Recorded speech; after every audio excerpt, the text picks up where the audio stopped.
I'm Kevin Sullivan, and I'm pleased to do part 3 interview with Hannibal TV.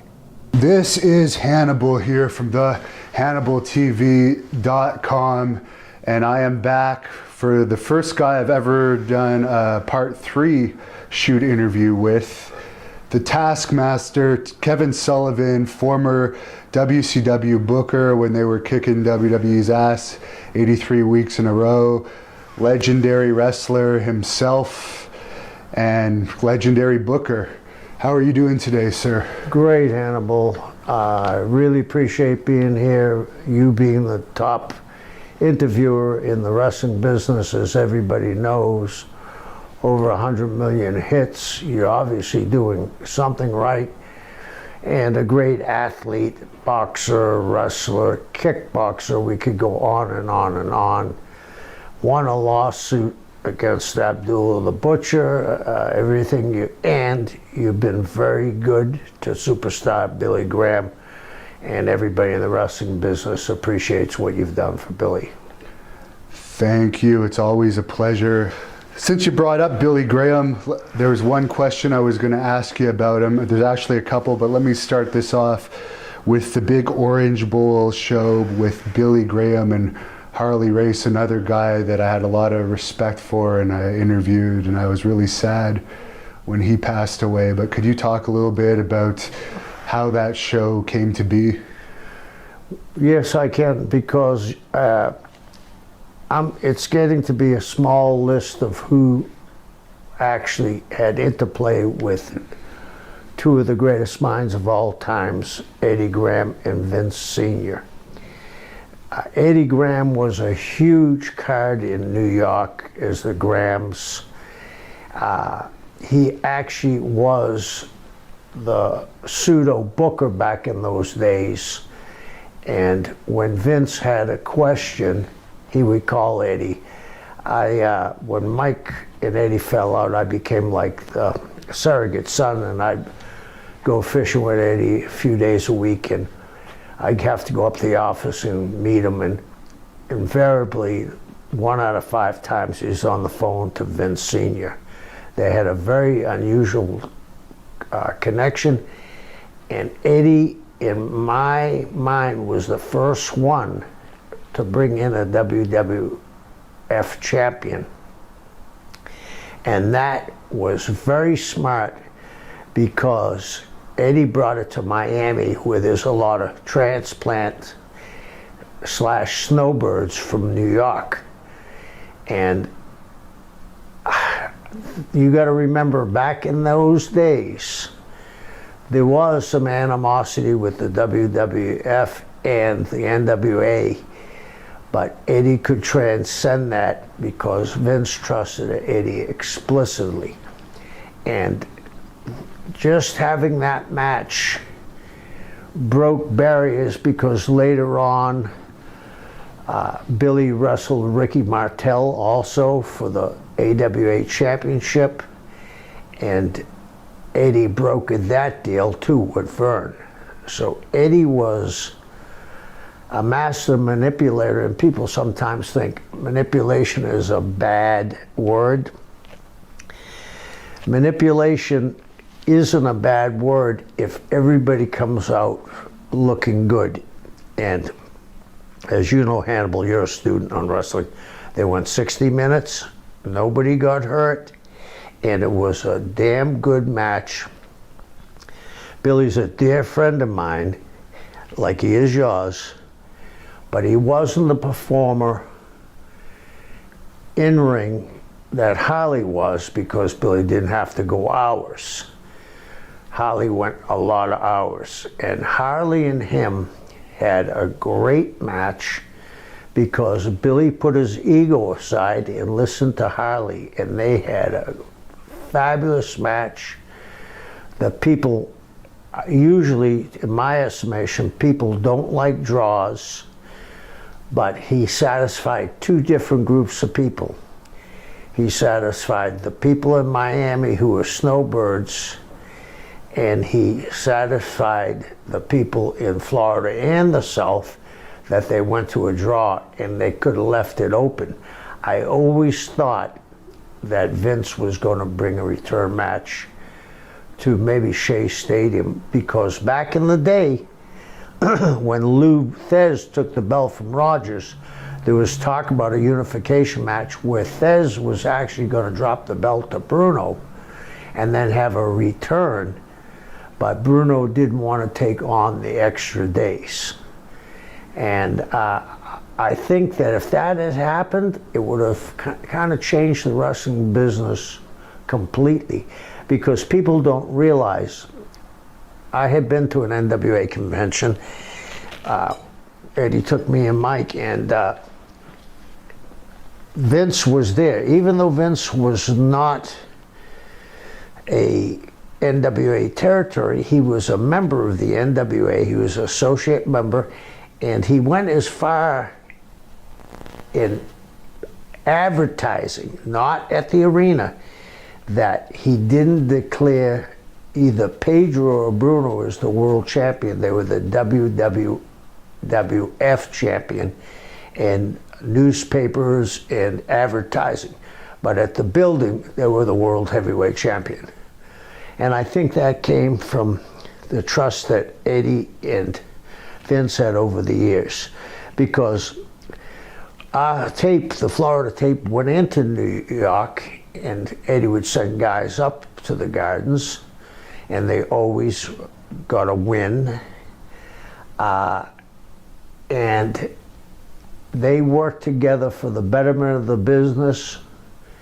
And it was pretty remarkable, because back in those days, you know, we always talk about the Montreal Screwjob. Well, there was a bunch of screwjobs before that. Don Eagle got beat by Gorgeous George, and because there was 2 NWA promotions in Chicago. Fred Kohler had a national TV on the Dumont Network, and Leonard Schwartz had national TV out of Chicago too, but Leonard Schwartz used the AWA champion, and I think Lou might have had something to do with this, because even though Gorgeous George was such a gimmick, George could actually wrestle, and he was a good friend of Lou. So I don't want to speak unkindly of the dead, because Lou was a terrific world heavyweight champion, but I think it was a problem there. 2 cities, AWA champion, the original AWA champion from Boston, and that was Paul Bowser. And Paul Bowser had New England, he had part of Ohio with Al Haft, and he had part of LA and part of San Francisco. So his champion was almost as recognized by the wrestling fans as Lou was. Do you think part of the reason why they didn't have that rematch at Shea Stadium was because the belt was coming off Billy Graham? As we knew all along, he had the date set for Backlund to take the title. Yeah, this is no disrespect to Bob Backlund. Bob Backlund was a terrific athlete, still is to this day. But I was there. You know, people talk about, well, this and that. I was there. I was there when Billy was selling out every time at Madison Square Garden. The only one he didn't sell out was Peter Maivia, and there were only like 1,500 seats from selling out. And I think the reason why that didn't sell out, Peter was such a beloved babyface. They worked the angle and didn't let it sit and simmer. They put them together. But Billy, I mean, I'm in the thought of, I'll give you a funny story. I had when I lived in the Florida Keys, I had a boat, and I turned the boat over, and the 3rd time I turned it over, it would run like a champion. And one day I said, oh, I'm gonna just get it down and tuned up. I took it, drove it to my friends, he tuned it up. I got halfway home and it broke down. He told me back, same thing. I'm a believer, if it's not broken, don't fix it. And you gotta remember, after Billy lost the title and Bob took over. They were still selling out. But it's 2 matches with Dusty Rhodes against Billy. Dusty beat Billy the first time in a countout, then in a bull rope, which everybody thought Dusty would lose. And this is the other fallacy where people say Dusty wouldn't do jobs. Dusty did jobs when he thought it was right, and that was Eddie's finish. He said, no one's going to think you're going to lose on a bull rope match. And Eddie would always have ace up his sleeve, and I think that's why they didn't return it, because Vince Sr. was a very honorable man. He gave Backlund his date that he was going to win. If they went to Shea Stadium and drew 45 or 50,000 people, he might have got flack from people in the office. He might have got flack from other people saying, well, we maybe go back and debate this. Maybe they have a series of matches. And to me, at that time, you're in unbelievable shape, but Billy's arms were bigger than most people's heads. Nobody could ever match his. No one has matched what he was in. No, and he had just come off winning a Mr. America in most muscular contests for Best arms. Yeah, and for Dan Laurie. So and he was the world's strongest man too at one point. He got into that competition. And he went in that competition more than once. And the time that he came in like 4th or 5th, he had ripped his quad and continued. And he was wrestling a full schedule going into it. Yeah, and I have a very fondness in my heart for Billy, because Billy and I were tag team partners. And when we were tag team partners, Humperdinck, Sir Oliver Humperdinck, was a very good friend of mine.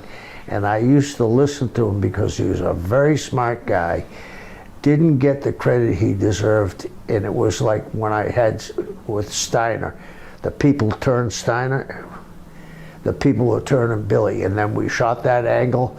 And then Billy did something on his own, which had never been done that I know of, when he went in the desert and laid in the desert, and we showed still pictures with him talking over it.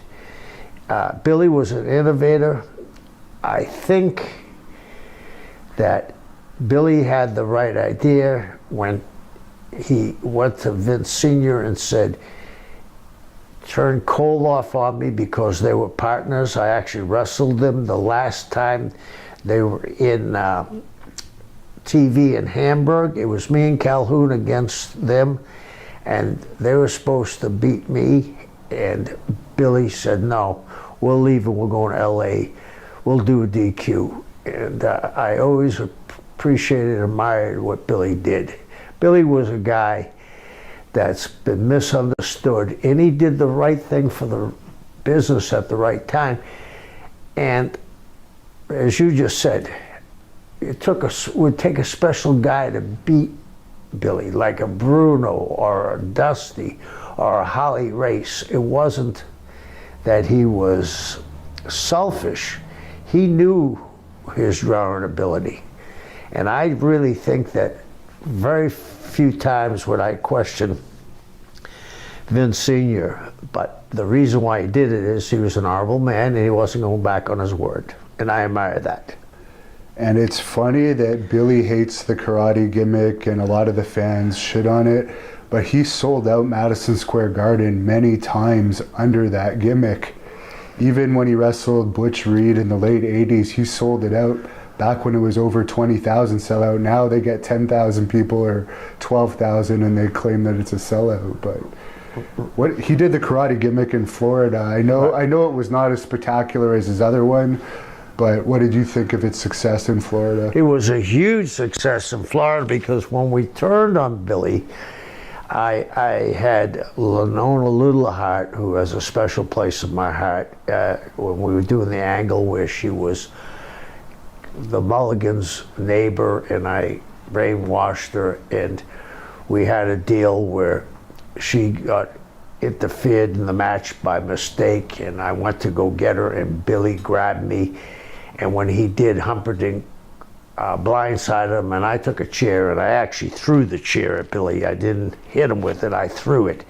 And it was perfect, because when I hit him, it split him open. Then we took his gi and choked him, and then we took his black belt and hung him with it, and he hung there.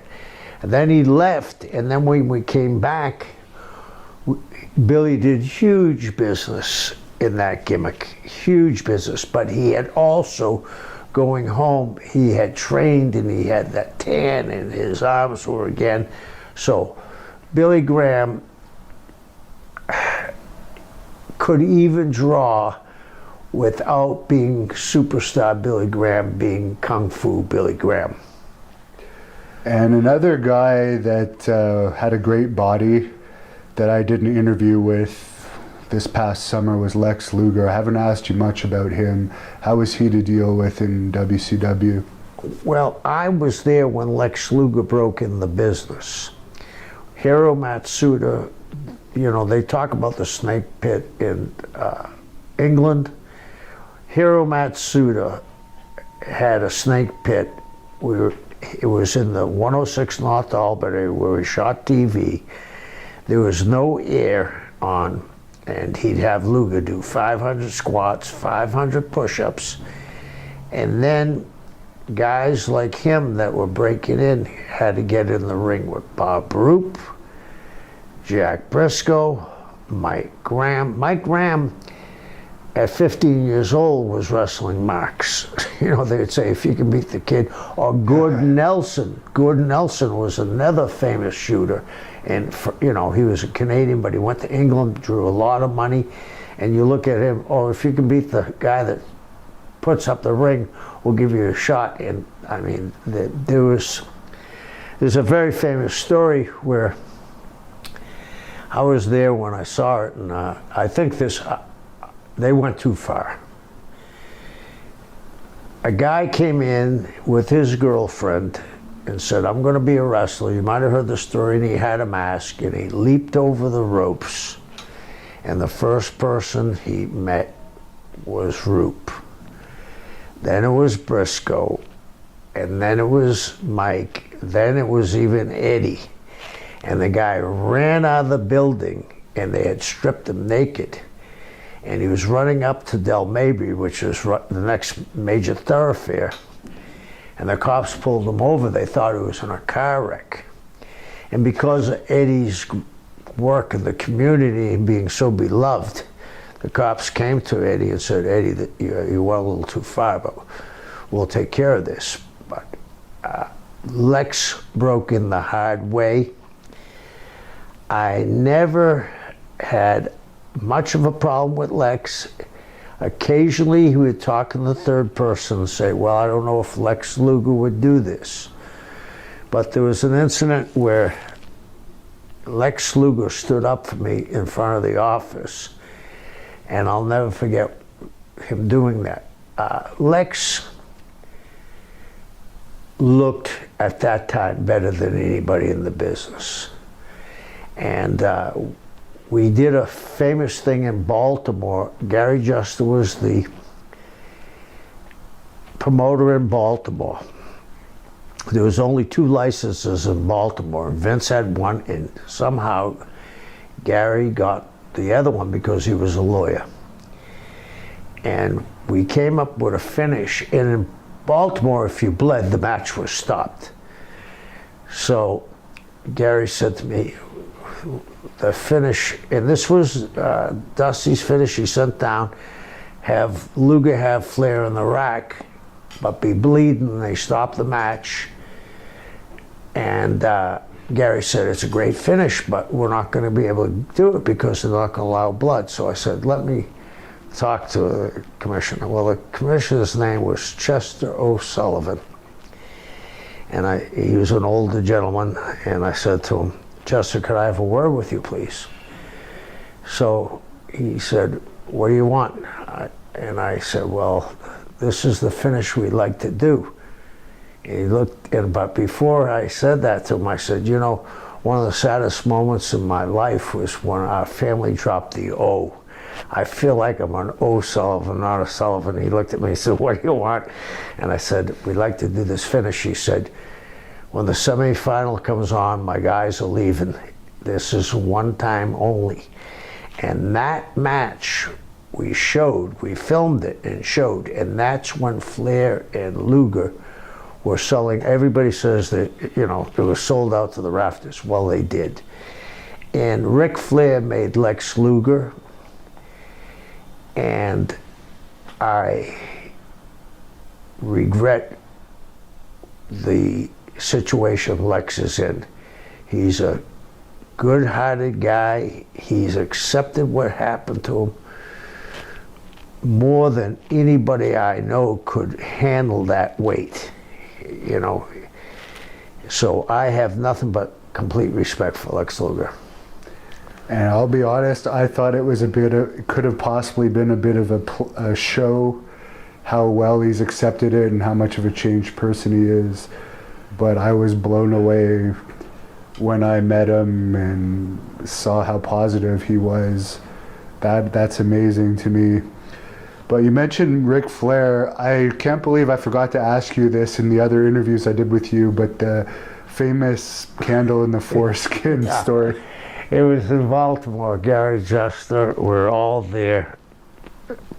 If I regret anything, was that. But we were all partying, and Flair was naked, and a couple other guys got naked. So I said, how can I top him?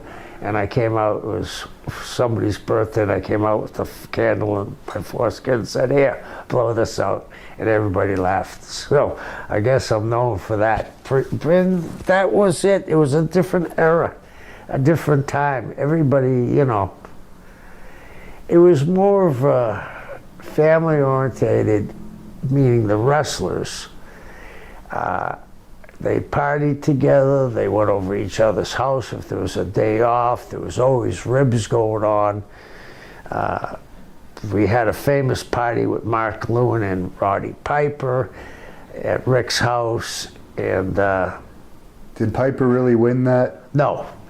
Flair is gonna say he did because Roddy was his friend. Lewin put Roddy to bed. And for anyone that doesn't know about this, Flair writes about it in his book that they want to see who could drink the most and do whatever the most. Yeah. And yeah, Flair said a different version. But in that same book, he also mentioned that I guess he had a nervous breakdown at one point, and you had to actually console him. He had a nervous breakdown. We were in, I believe it was Kansas City, and he couldn't go on. And he said, I can't get on a plane.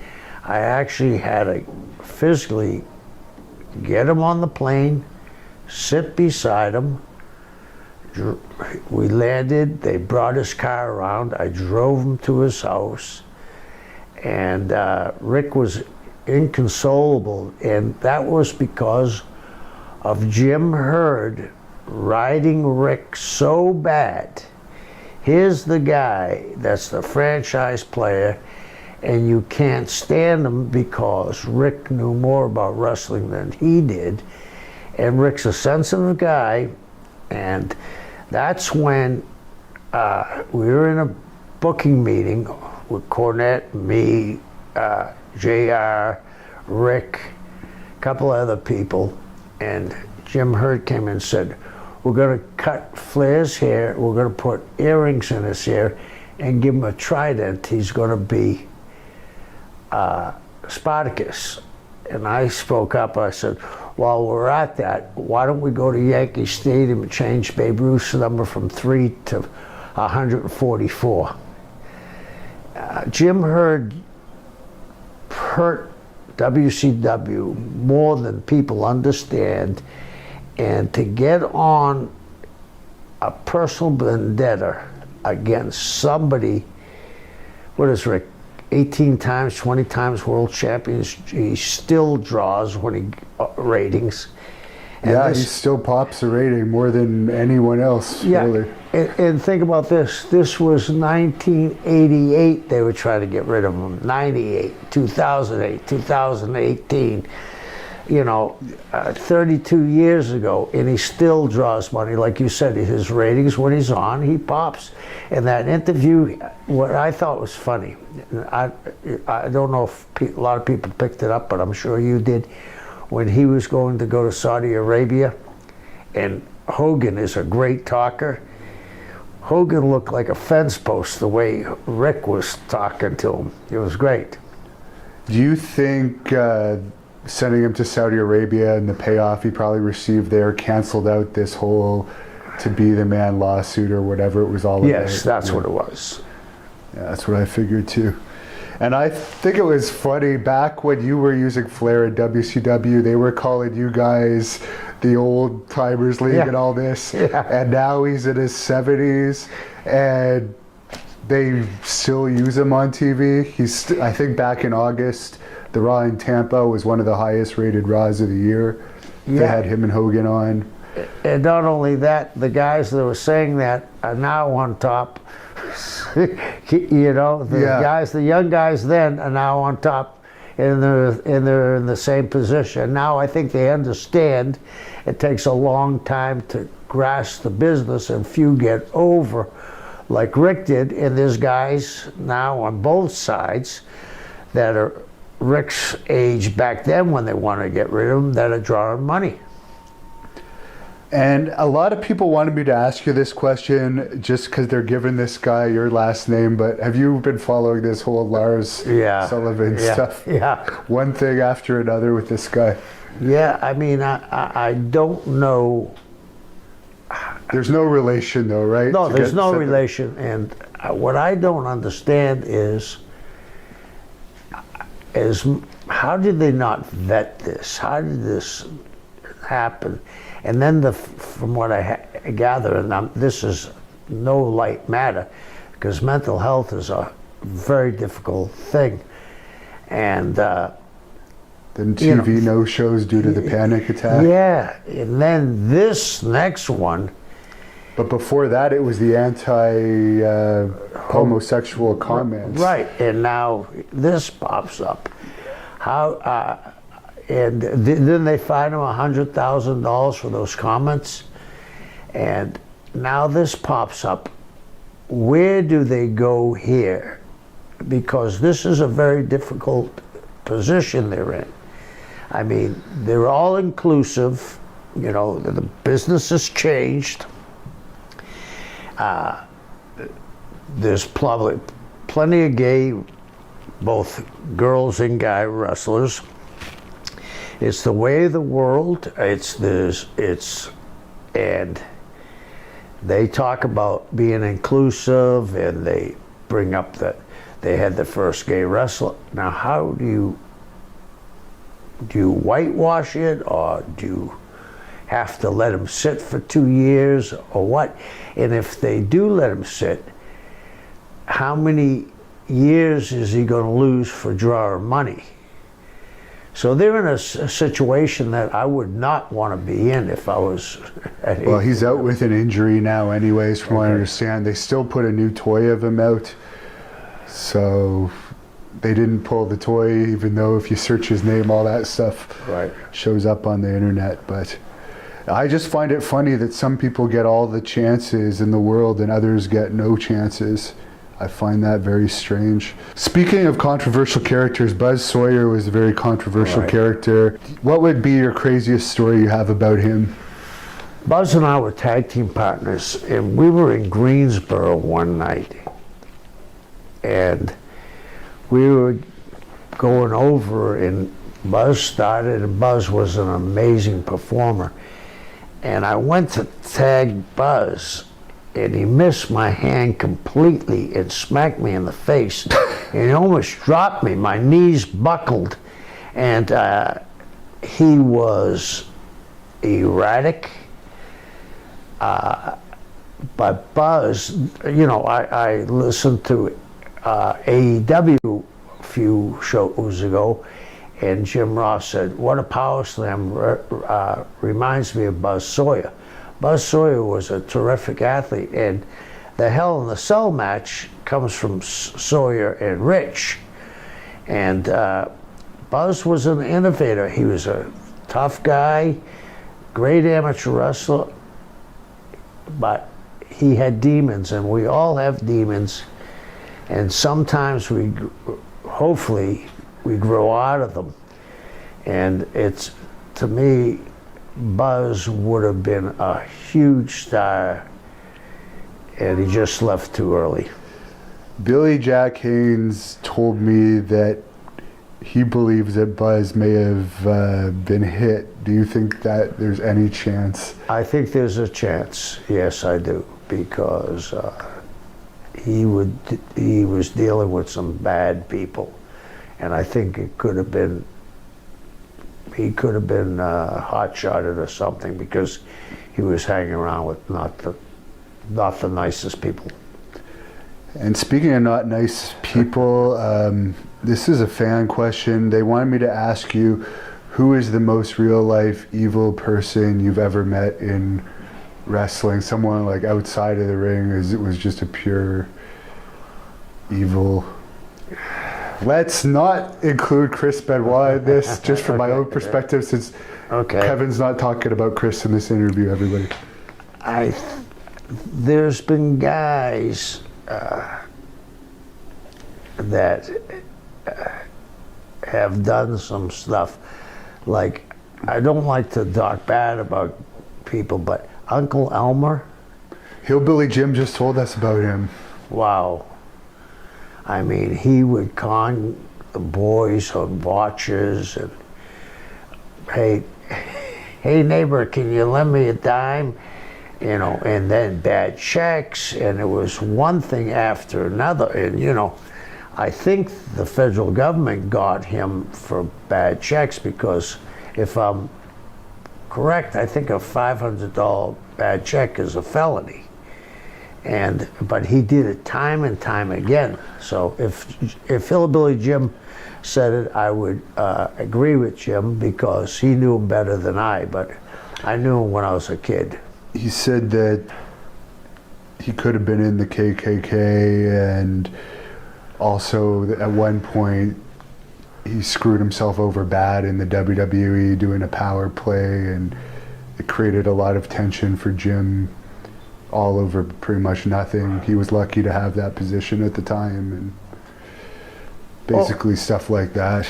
Oh, I believe that too. And he had this thing where he thought he was more important than anybody. I'm sure he would have thrown Jim under the bus without any reservation, and I'm sure he was lucky to have Jim. Look at Jim. I mean, to this day, he's solid. He's like you know, he's a solid guy, and he's a great guy. I haven't been around Jim a lot, but he's one of the nicest guys I've ever met in the wrestling business. He is the nicest person I have ever interviewed. Yes. And I actually counted after I interviewed him, and it was like 133 interviews I've done, and he was by far like the truly purest, nicest person. And let me ask you a question. When you're talking with him and you end your conversation, don't you feel better about yourself? I mean, he's a bubbly guy. Everything's positive. Funny thing, he had a radio show. He still does have that show, yeah. Okay, and this is funny. I was at a friend's house, and the friend loved this show. And I said, oh, I know him. He said, oh, you don't know him. I said, yeah. He said, well, call in. I called in, and you know, Jim could have said, hey, how are you doing, Kevin? I mean, he went on and on and on, and it made me feel so good. I said to my friend, is that good enough for you? He said, yeah. Jim's just a wonderful human being. And Kamala was part of your Dungeon of Doom. He's another guy from the Memphis area. Any thoughts on him? Yeah, and one of the few times I was ever a babyface in Japan, I wrestled Kamala, and Jim Harris was a great performer. And I mean, he got the most out of his ability. And that was a gimmick Lawler gave, and that was probably, I think, one of the best gimmicks that Lawler ever came up with, because Lawler's a smart guy. And I'm sorry to see that he got diabetes and his legs got cut off. but he drew money, and people forget him and Hogan drew money. And everywhere he went, he drew money. He made, I mean, when he was with Watts, he drew a lot of money. When he was in Memphis, he drew money. Texas, too. Texas, Florida, with Dusty, he drew money. WWE, he drew money. Every place he went, he drew money. Yeah, he definitely did. Hopefully they'll put him in the Hall of Fame one of these days. And I mentioned Billy Jack Haynes before. I recently did a very long interview with him. He spoke highly of you. To start off, do you want to talk about his Florida days? Yeah, I mean, I had Billy, when he came to Florida, the funny thing was, he was supposed to be there at a taping, we'll say, the 7th of January. Well, he didn't come. And all the shows, we were getting phone calls, I'm almost there, I'm almost there, I'm almost there. And we're saying, he's coming, he's coming. And he didn't show up until the show was over. In some way, I think that was kind of like a shot in the arm. He was such a big celebrity before he even got there. And then when he got there the following week, he got over like gangbusters. Dusty put him with himself, and he got over, and they put him with me for a little angle.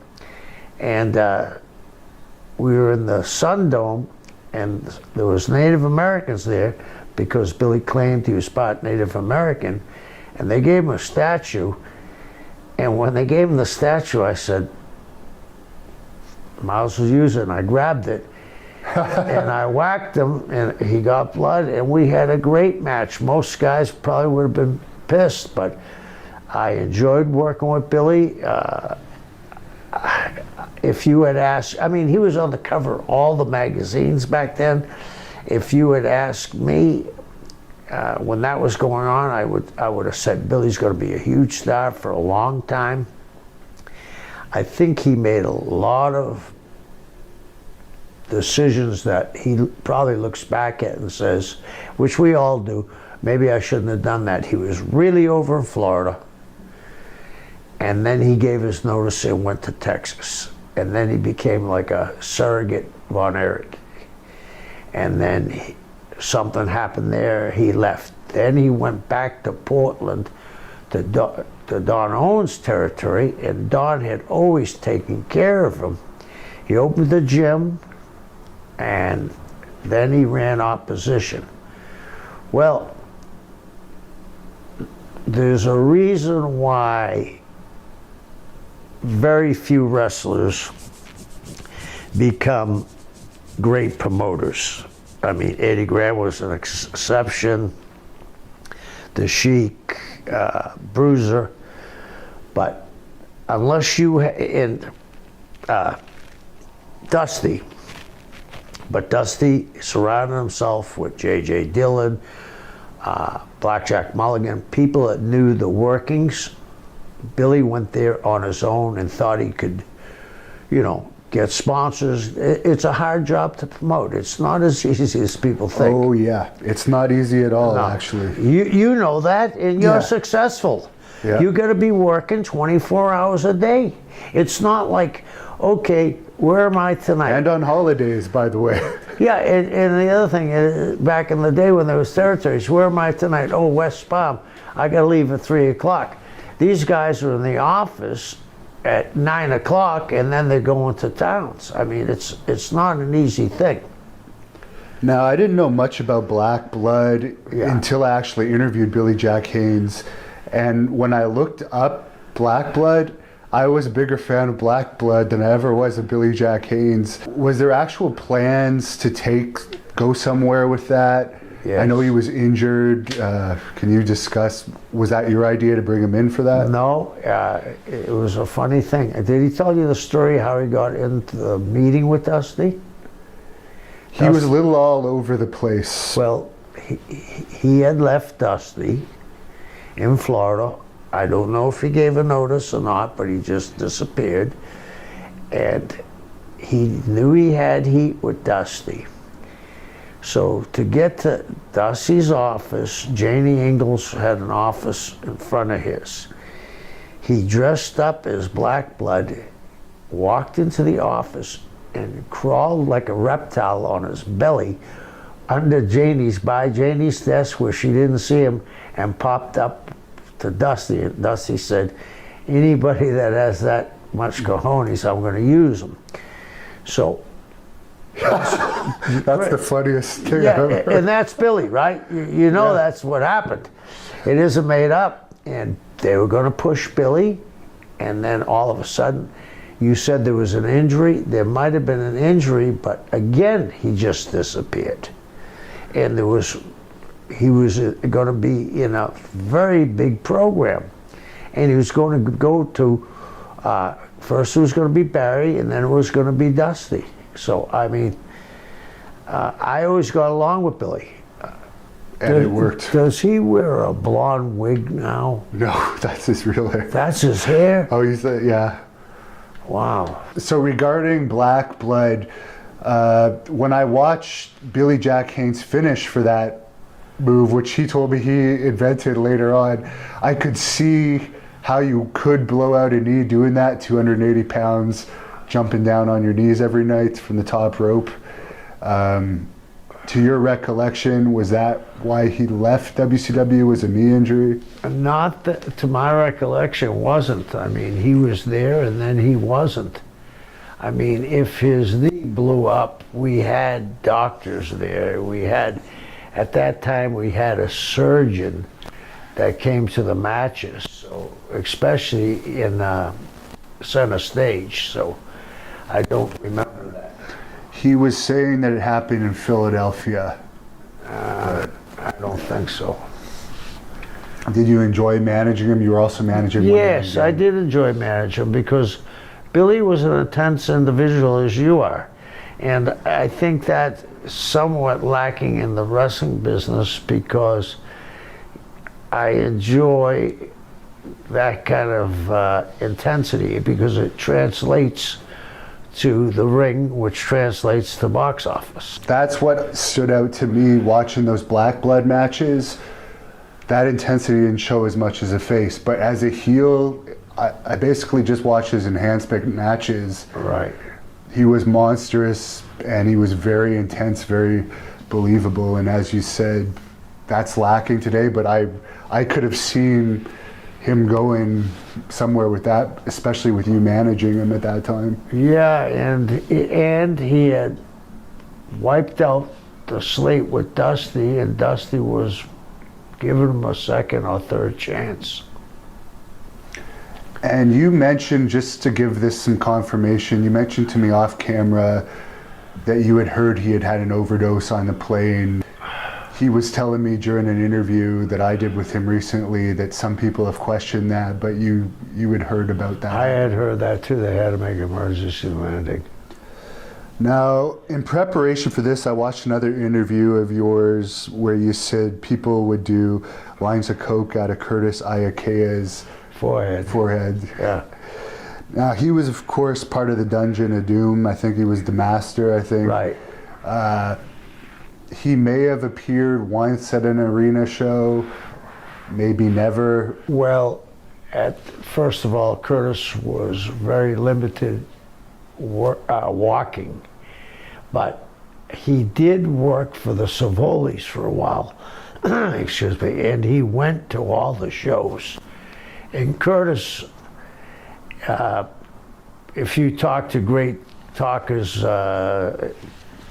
Superstar, if you had talked to Dusty, if you had talked to Blackjack Mulligan, all of them rate Curtis, or Superstar, like I said, Superstar, they all rate Curtis one or two all-time great workers.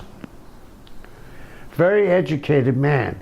Went to UCLA, and he was an orator. He took speech and debate at UCLA. Now, I don't know how to pronounce this name correctly. This was a fan question. They asked if you could speak on the Kanamura incident. Kenny Moore? Yeah. Yeah. I had 2 incidents with Kenny Moore. Who is he, first of all? He was from New Japan. He was, and then he went over to Wings and FMW. He was a guy they recruited, and they were pushing very hard. And as you know, back in that day, they used to send the Japanese boys over to get season and publicity. And I was working in Japan for FMW and Wings. And Kenny Moore, they decided to put me with him. And when I wasn't working in Japan, I'd go up and work for Cornette and Smoky Mountain Wrestling. So he said, we want you to use the spike, and we're going to bring it back to Japan. I'm going to cut my arm. I said, okay. I said, are you sure you want to cut your arm? I mean, your head's just as easy. It doesn't look as bad. No, I want to cut my arm. So we get ready to do the angle, and I get him down the ground, and I hit him with the spike. Well, he had a surgical blade, not a broken piece of razor blade, a surgical blade. And he cut himself, and it opened up, and I could see the tendons, the white tendons running in. And I said to myself, well, nothing I can do now. So I stuck the spike inside of that, and they threw up an X. And Iron Anderson happened to be the commentator there that day, and he said, that's the most vicious thing I ever saw, and they got over it. So they sent it to Japan. So now when I go to Japan, they have the Wrestler of the Year for Wings. And it's between me and him. And he comes to me and says, the award is in a glass case. I said, okay, what are we going to do? He said, I want you to take a glass case and throw it in my face. I said, if anybody came up to me and said, Kevin Sullivan's going to throw a glass case in my face, I'd say, that ain't going to happen today, brother. I said, I don't want to do it. So I go back, and I'm in a room. All of a sudden, Victor Quinones comes up, and he says, oh, he knows how to close his eyes, and please do it. And I said, Victor, I mean, anything could happen. I mean, it could go through his eyelid, anything could happen. He said, well, we've built this thing up, and it's not going to draw unless we do something here. So I said, okay. And I take the case, snatch it from him, throw it, shatters, splinters all over his chest, face. I come back to the dressing room, and he says, thank you very much, Mr. Sullivan, thank you very much. I'm thinking, whoa. And that started the hot-shotting and the violence, which ended up with Cactus and Terry and Sabu and the Sheik and the fire match. Everything started to escalate from there. They would do some crazy blood matches where someone would cut themselves in the head, but not like that. And you know what happened with Sabu and the Sheik. They almost died.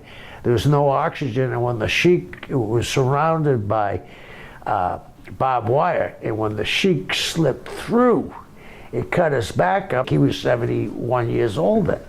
He was the last to get out. For anyone who doesn't know that, they did a fire match. Only one of the side of the rings was escapable underneath the bottom rope. Yeah. And it got too hot, as you said. He was caught in there. And what they did, which nobody understood, the ring post, they soaked them. They were wooden ring posts, and they soaked them for a week in kerosene and gas. So as soon as that lit, it went boom. But if anybody's ever been in a fire, the oxygen feeds the fire. There was no oxygen left. They were choking to death, and they scooted out. Sabu got caught on the wire, and Sheik got caught on the wire. The other two got out without too much injuries, but the Sheik got really bad burnt. And again, he had 2 artificial hips, 2 artificial knees. He's 71 years old, you know what I mean? And Sabu tells a story actually in his book, which you actually have a passage in Sabu's book, where he says there was a massive contract on the table for him at WCW. You wanted him to sign it then and there.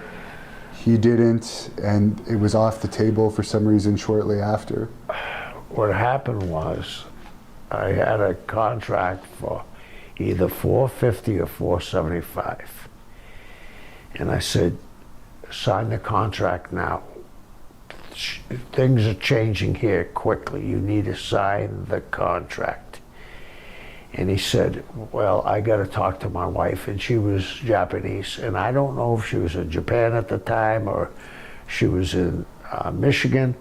He didn't sign it. JJ, we actually met him at a hotel. JJ and I both went. JJ was a big fan of his. I was too. There was a relationship with JJ and the Sheik, my relationship with the Sheik. And 3 days later, I kept on asking for 3 days, where's his contract? Where's his contract? He's calling me because I was wanting him to start on Nitro. And they said, oh, we cancel his contract. We're not bringing him in. And that was it. I mean, it could have changed his life completely because it was for 3 years. And he would have been on a major television show in the peak of his career. And nobody remembers this. I had him without a contract on the first Nitro. And Halloween Havoc, too. I forget which one, 95 maybe? Yeah, and then we brought him and the Sheik in, where the Sheik was going to manage him, and I think it was against Jerry Lynn. Yeah. And they did the thing where they didn't tell the Sheik what was happening, landed on the Sheik and blew up his bad hip again. That would have been amazing if that had actually happened. Right. That could have changed a lot over the years, especially if the Sheik had managed him. Right. What's something about the original Sheik that you know as a friend of his that fans of his might be surprised to learn? Well, I'll give you one story, how over he was. We were having Summer Sizzler tour.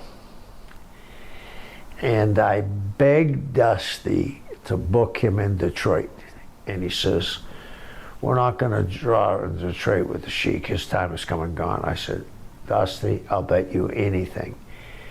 And I think we bet $500. Well, the match was, and I've never been in a match ever like this before. And I've never seen it done. It was the Sheik and Dusty. They were the baby faces against me and Murdoch. And in the cage and during the match, it ended up being me and the Sheik against the Texas Outlaws. And we drew the biggest house of the summer. And it was not because of me or Murdoch, it was Dusty and the Sheik, but we played our role. But what happened that night, and I'll never forget it, the first match was in, and this is the Cobo Hall. There used to be doors would roll up, you know, the metal doors would roll up.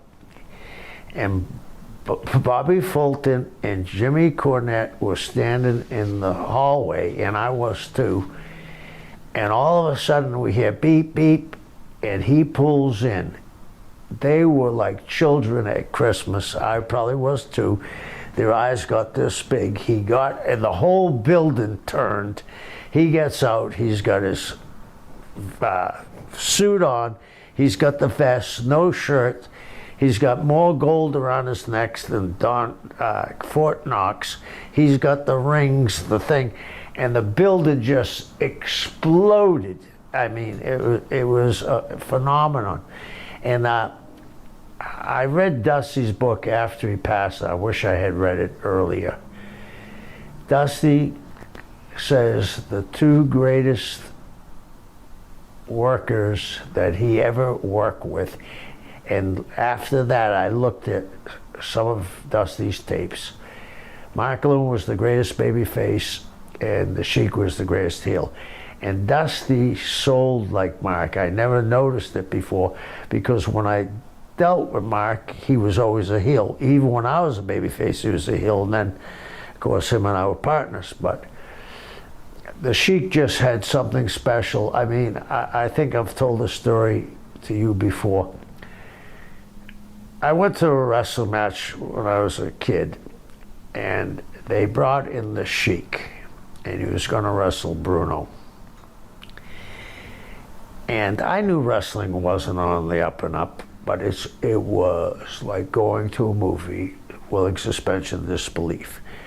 But when the Sheik came down the aisle, I felt like the building moved.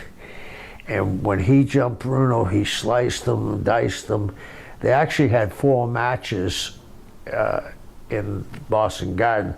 And the thing they did, because the papers in Boston would only carry little stories on wrestling, but somehow somebody paid for this story where the month before they got in an altercation in Madison Square Garden and broke Bruno's nose in the dressing room, and Bruno came to the ring with his nose taped up, you know what I mean?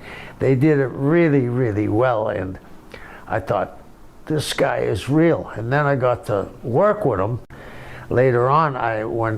When Barnett took over Ohio and Michigan, they were still using the Sheik, and I went up and worked with the Sheik, and I didn't know him from Adam, and he said, we're going to work a DQ, but after the DQ, I want you to knock me out of the ring and go out the other side and grab my belt and take off. Nobody ever did that to the Sheik.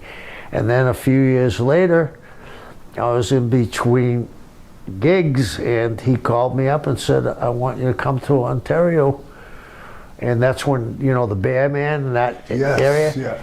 I had one of the greatest summers financially and enjoyable, because we were wrestling in a town, and all the hotels back then were subsidized to have gyms in them from the government. Did you know that? No, that's interesting. Yeah.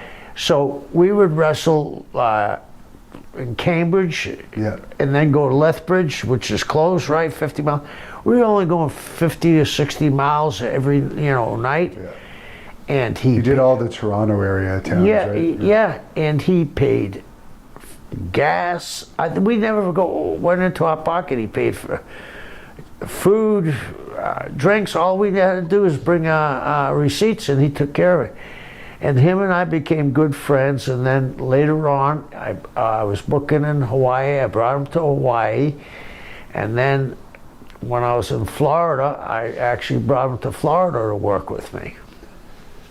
And I heard through actually Sabu's book where he claimed, this is the first I ever heard about it, that there was something fishy with his and Adrian Adonis's death, because of course Adrian Adonis was on tour with the Bear Man, I think up in Newfoundland, and he was saying something like they could have been saved, but the rumor had it that they were basically robbed and drowned instead of...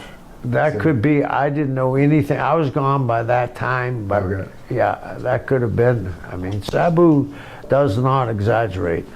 I'd never heard that, so I'll definitely try and ask him about that, because you don't hear too much about Adrian Adonis's death. Right. Did you ever... Danny Spivey's from Florida. You must have had some contact with Spivey. I've become friends with him, I guess you could say, over the years. Yes, Danny and I are friends. I really like Danny. I'm not going to name names, but what screwed Danny in the WWE, it was somebody close to Hogan said, he looks too much like you. And remember he did look like Hogan. He was a golden boy at one point. And they kind of cut Danny out of the situation. And Danny was a big, rugged, tough guy. Legit 6'7". Yeah. Not like the Hogan. Hogan's really, 6'4", 6'5"? Yeah, and you've probably interviewed Stan Hansen. Yes. Well, Stan will tell you, him and Danny drew big money in Japan, and Danny was I always enjoyed Danny. I thought his work was terrific, And wasn't he the skyscrapers with with Sid? I think, the Taker too for a while, right? Yeah, he was the one that stayed on. Yeah.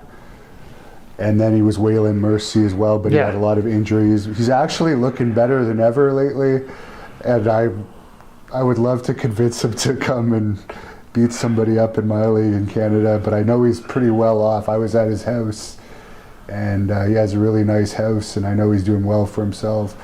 He's the voice of the Buzzard too on the Firefly Funhouse WWE. Oh, really? Yeah. Cool. Yeah, he does I wish they would use him on camera, but apparently he's the famous Buzzard. Now, Bob Roop has told me that he didn't really enjoy roughing up the marks that would want to become wrestlers, and in recent years, actually I think last year, a videotape came out. I don't know if you've seen this. Yes, I have. The name of it isn't exactly coming to me, but Ronnie Garvin. Isn't it the B? Plan B, yeah. Were you shocked at seeing that as I was? Absolutely. But it was directed at one guy. Do you remember they talked about homosexuality and pro wrestling? Yeah. That was directed at Jim Barnett, because Barnett was going to buy Knoxville, and they met with Barnett and bought, and he paid the money to get Knoxville and for them to disappear. I don't understand why they did that. I mean, we all make mistakes, but the thing is, Ronald Fuller paid as well as anybody I've ever worked for. And in the summertime, almost everybody in the territory had a boat, because the pay differential wasn't that big. It was a small group of guys. So if you made $1,200 in the main event, the semifinal made $9. The opening match would make $650. So guys were getting paid because Ronald was running a bunch of spot towns around the lake for the guys to enjoy their life. Knoxville was selling out. Now Ronald was probably making a little bit more money in Knoxville, but on those spot shows, sometimes he's paying 50% of the gate. The usual thing is 33 1/3 of the net. Ronald was paying on the gross. So for them, and those guys walked out, and they exposed the business so bad. And you got to look at who the guys were. A lot of people have never heard of Ron Wright or don't know who Ron Wright is. He was a legend there. I mean, he was a legend. It would be like Ali coming out and saying my fights with Joe Frazier were fake. Then you had Bob Roop, and then you had Great Malenko, Bob Orton, and Ronnie Garvin. And Ronnie Garvin. And Ronnie really, people thought Ronnie was really big. But people, and I'm just surmising here, people will say, why would they do that? Because their territory was failing. Both of them had taken a big hit, but Barnett was starting to send guys into Knoxville, like Mark Lewin, Frankie Kane, Tommy Rich, Atlas, so it started to come up. So I think they tried to do a power play to make money. And obviously they made some money. You think Barnett saw that video? Yeah, absolutely. Yeah, because I think the guy out of that crew that it would have hurt the most would have been Bob Orton. Oh yeah, I think it hurt Bob. I think that hurt Bob forever. Yeah, it would have possibly killed his WWE career. Yeah, and there would have been heat. I was actually mad watching that. Right. Even in this day, just because I know it's exposed today, but just knowing all the guys back then and knowing how it would have hurt everyone's paycheck. Yeah, they didn't care about people's families, which really threw me off. And if you look at it, a few of them had tried to steal territories before. You know, so for them to do that, but again, that wasn't put out. That was sent to somebody to take a look at it and saying, you know, you're going to be exposed. And that, you know, Jim had been exposed in a book about the Kentucky football team with Rock Hudson. And that's why Jim actually went to Australia and sold. A lot of people don't realize this, and you'll I don't know if you know this, but this kind of relates to how you run your business. Jim actually, until he bought Georgia and part of Florida, Jim didn't own territories, he owned towns.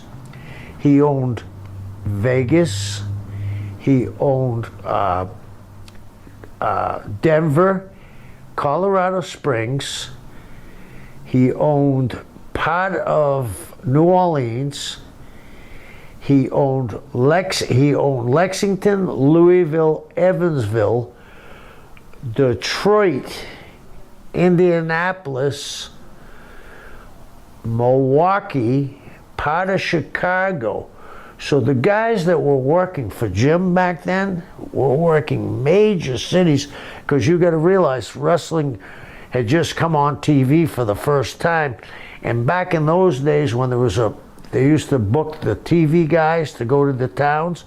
So suppose they went to a territory, we'll say Omaha, and they got, you know, Reggie Parks versus Moose Cholok. Then the next match would have a star besides both guys' names, and it would be Vern Gagne versus the Bruiser. TV stars. So Jim was booking all of his talent, and he owned part of Toronto and part of Boston with Paul Bowser at the end. Actually, him and his partner Johnny Doyle closed Boston Gardens, closed the territory down on a sellout and moved to Australia. And you mentioned those guys were talking about the homosexuals in wrestling. Of course, there was that huge thing in the early 90s that I know WWE settled it with Patterson, Terry Garvin, and Mel Phillips. I think Patterson resigned. He was the head of talent relations, I believe. Then when he came back years later, he was only ever a producer. But you must have had some experience with all of those guys. I don't know about Mel Phillips, but Terry Garvin and Pat Patterson. I barely knew Pat. And Terry Garvin, I knew Terry when I was a young boy, and Terry would kid around, but Terry was, you know, it's like stories you hear about Jim Barnett. Jim Barnett kept his personal life personal. I think that Mel Phillips was the ringleader of this. I'm not so sure Terry's participation, but it seemed to me, from what I read, and I wasn't there, it was always a young boy waiting for Mel Phillips. And Terry was married too, so not that that means anything, but... yeah, we don't hear much. We never really heard much from Terry Garvin after that. It kind of destroyed his career, but Patterson obviously was always tight with McMahon, so, and it was all settled anyways. I was just curious your opinion. And here's the thing, if I'm going to give Patterson what I think, if I was a lawyer, Vince McMahon wouldn't have put his company in that jeopardy if he knew that was true. I think he put, you know, it was like, I'll give you an example. Didn't, and I hope nobody takes this out of context, didn't Fit Finley do an angle where, and he was the agent where they were doing the American flag, salute to the American flag, and the guy came down and they let Fit go for a while, but he came back, you know what I mean?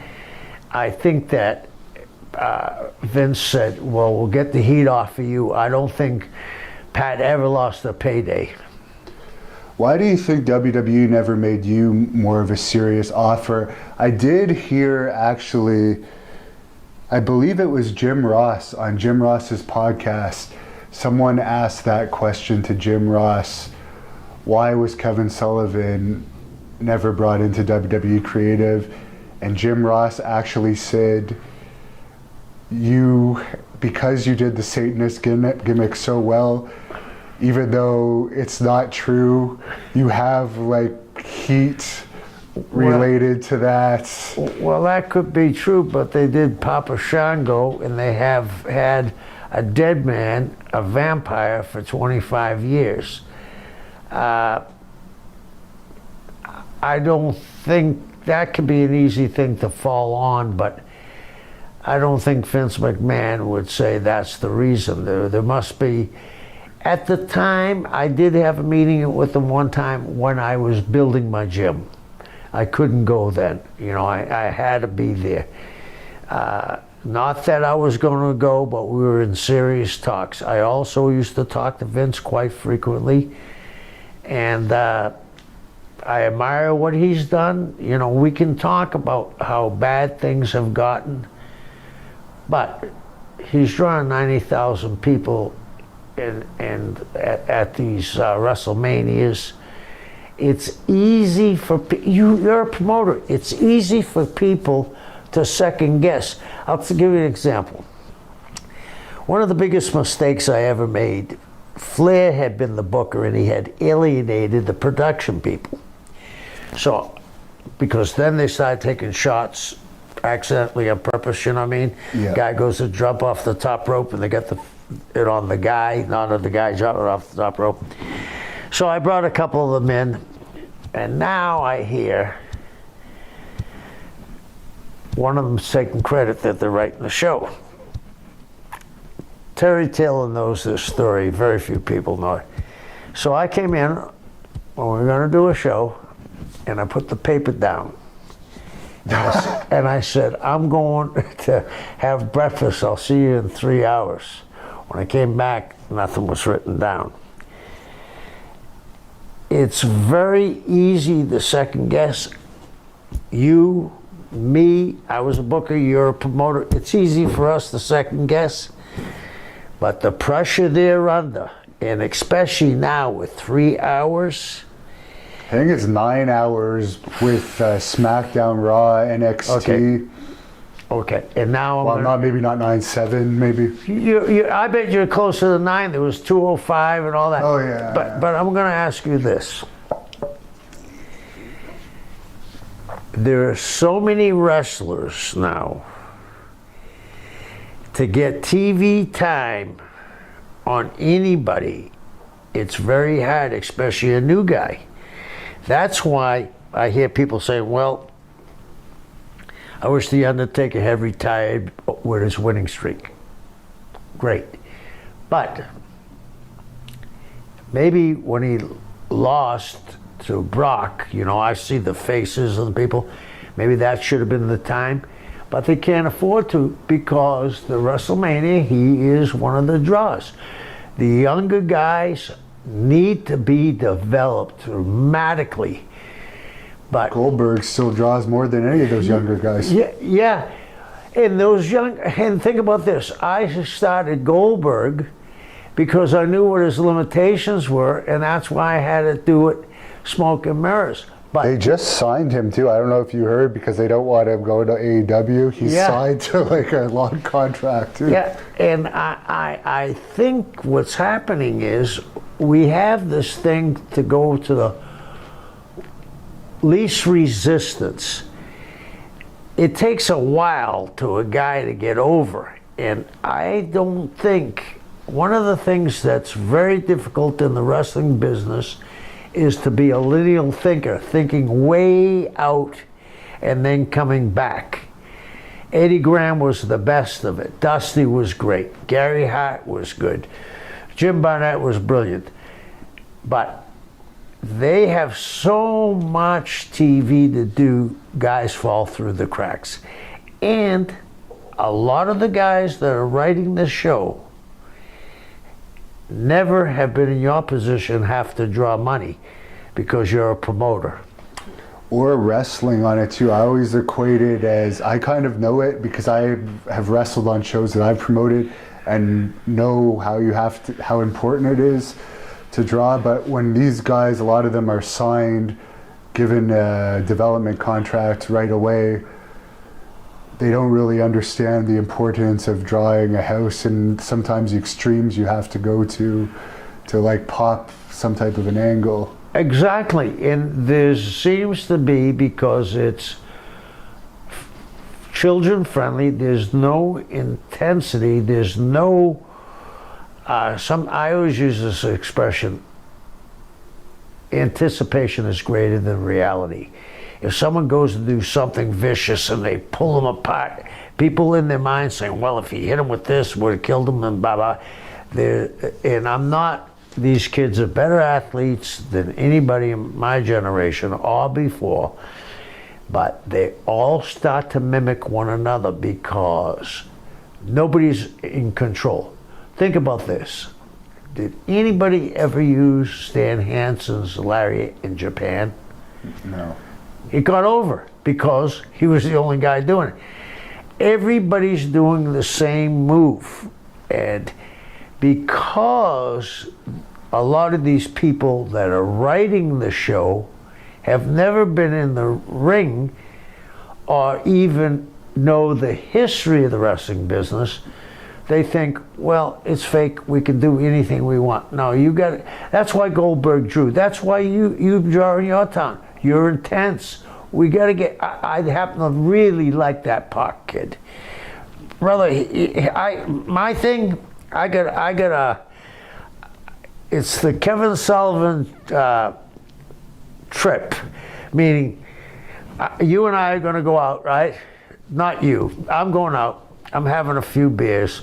I'm walking down the street, and there's Brock Lesnar on one side, and there's Orange Cassidy. Orange Cassidy on the other side. What side of the street you going to walk on, big guy? Yeah. You know what I mean? And then I have another thing.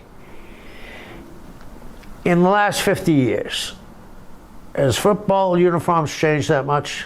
No. Boxing? Absolutely not. MMA, even though it's not been around for 50 years? No. Baseball? No. Basketball? No. We get guys walking to the ring that look like they're waiters from Yeah. the Olive Garden. Yeah. You know, you gotta have, it would be like doing a movie with Spartacus and a guy having a three-piece suit on. Yeah, it doesn't, you still want to see athletes and you Right. want to see larger than life characters, but yeah, they turn it into comedy too, Right. and then it just becomes a big joke. Like the Colt Cabana kissing Joey Ryan's dick recently. It's just like, yes, we know it's fake, but you're just slapping it in our face there. Well, let me ask you this, and I'm not disparaging either one of these guys. If you had an 8-year-old son, would you bring him back after you saw that? No, I wouldn't. Okay, and I know the big thing is 18 to 39, okay?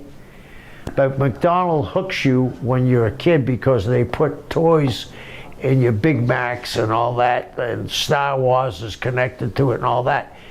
You want to have a long-range program, meaning that people are going to grow into wrestling fans. I don't know it, and I know it's a different age and a different era, but there's a point where you say, okay, we've crossed this line, what's next? Taking your pants off and doing it? And I think it's just appealing. There is a crowd that likes that. Right. But it's appealing to a smaller and smaller crowd. It's turning off more people than it turns on, but whatever. One thing that really pissed me off about Impact Wrestling, I have good for Joey Ryan if he makes great money doing his gimmick. That's fine. For the crowd that likes it, that's Right. fine. But they brought in Ken Shamrock to Impact Wrestling, and they had him taking moves from Joey Ryan's dick. It's like, as a booker, would that even cross your mind if you had like a... Not a Ken Shamrock. I mean, you know, and to give Joey Ryan his due, maybe a match with him and Orange Cassidy would be a huge pop. I could actually say, yeah, go ahead and do it. But Ken Shamrock, this guy's a tough man. I mean, you know better than I. Wasn't he the founding father of UFC, really? Him and Gracie? He was one of them, yeah. Yeah, with him and Gracie. Yeah. But yeah, apparently he's mad at me now because I publicly said that was an insult to him, that they brought in he's a legitimate UFC Hall of Famer, right. And that's the angle they did. But from what I understand, he's already finished with them. They don't even announce their ratings anymore. They don't announce their pay-per-view buys, so they're only on a TV station because their parent company owns it. Right. So they're going downhill. But I just found that sad as an MMA fan. You could do so much with a Ken Shamrock. Let me ask you this.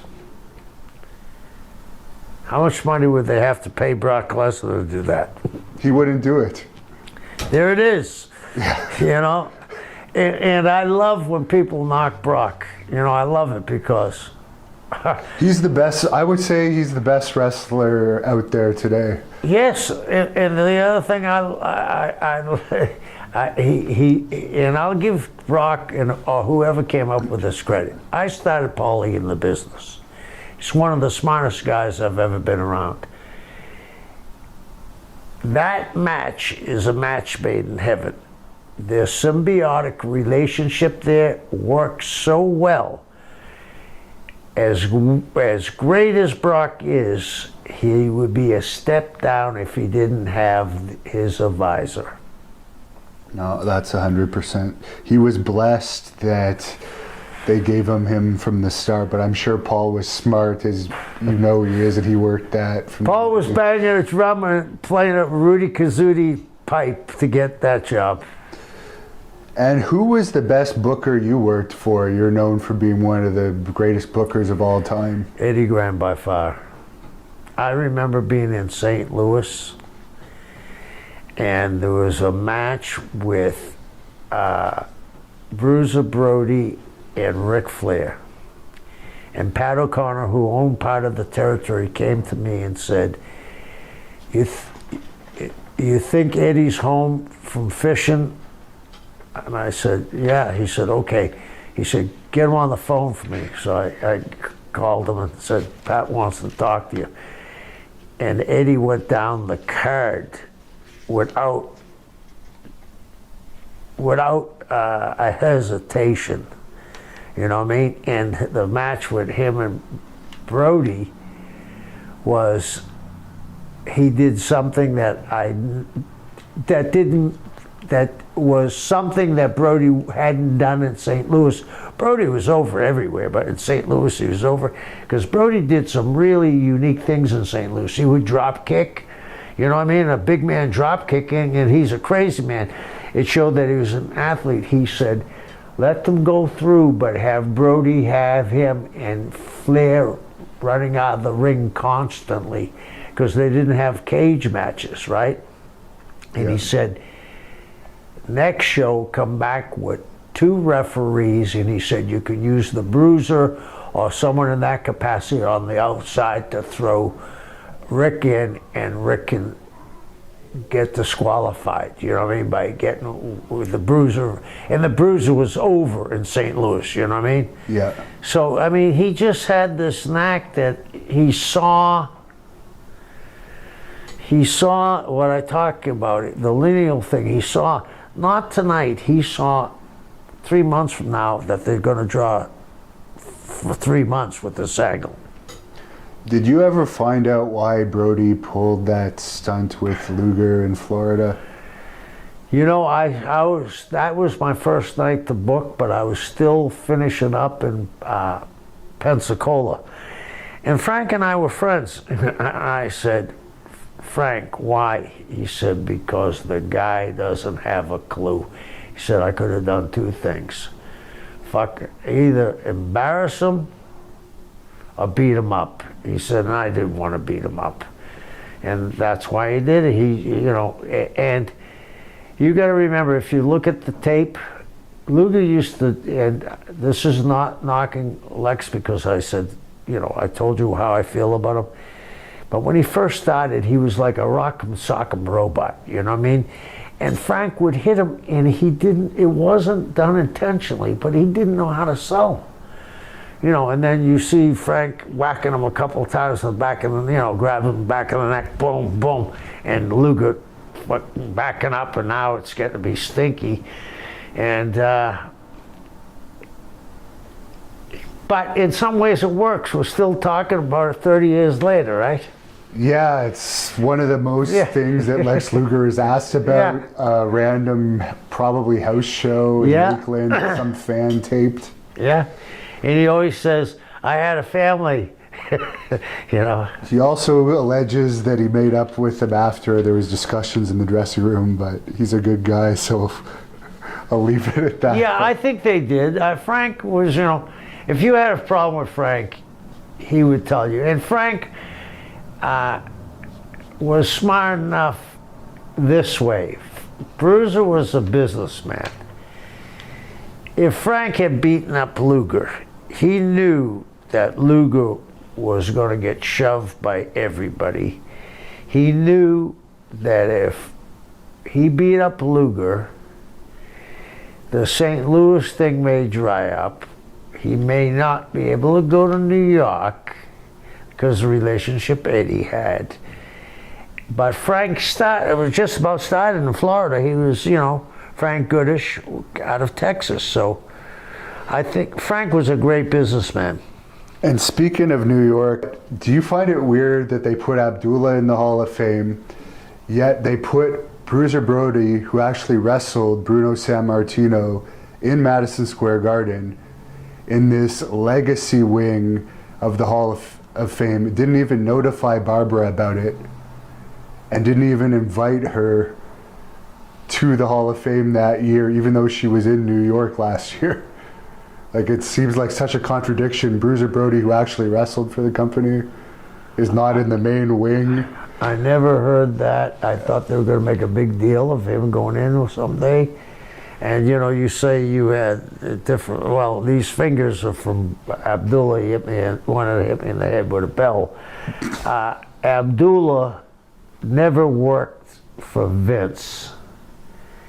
Brody drew money, and I also think that if he didn't die, he would have went back there. And the same thing with Billy, he would have been a huge baby face.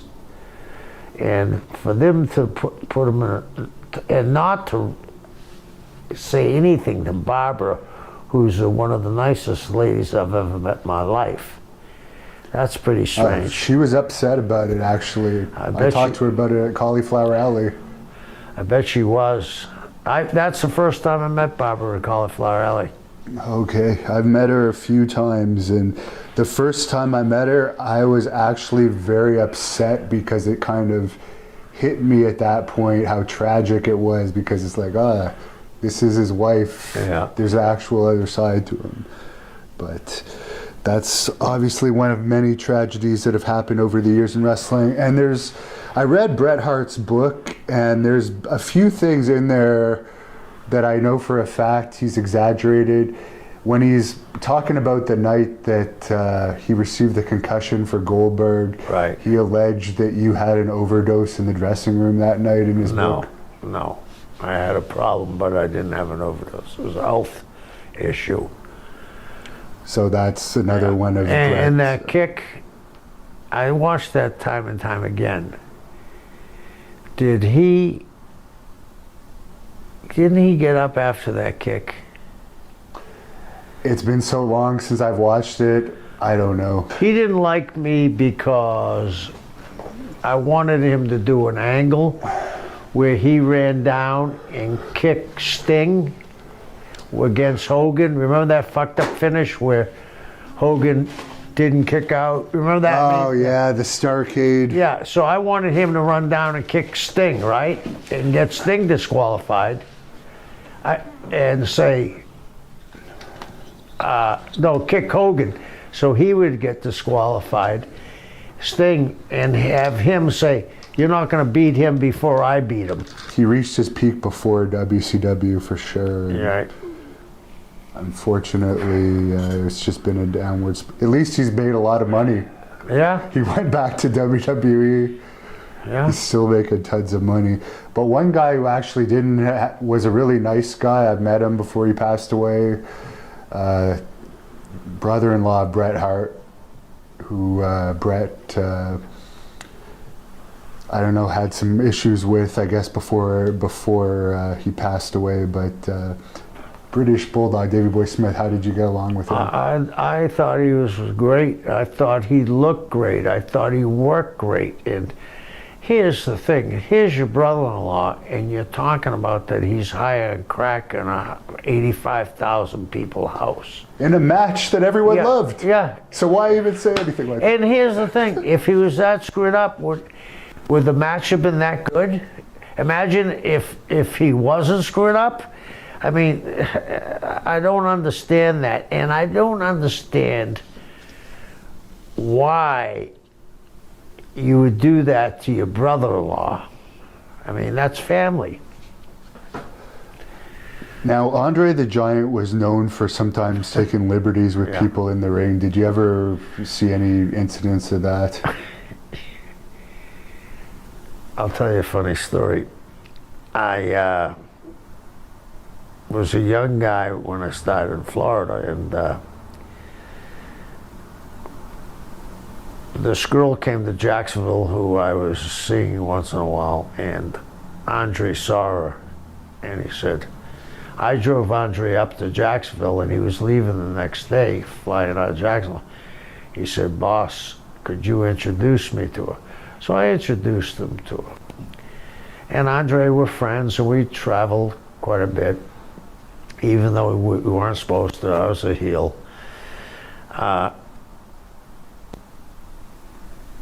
John Studd was so afraid of Andre.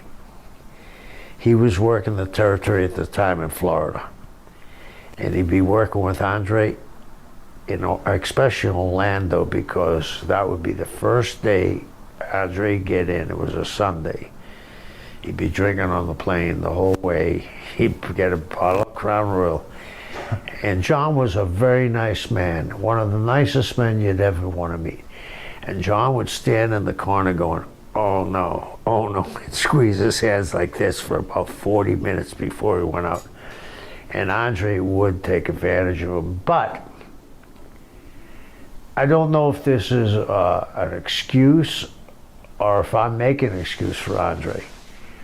What he used to do, John, was step over the rope like Andre during his match. There was only one giant, and he would pound John pretty well. Interesting. I never heard that. I did hear that John was afraid of him, but I wasn't sure exactly why. He was like that with Hogan too for a while, wasn't he?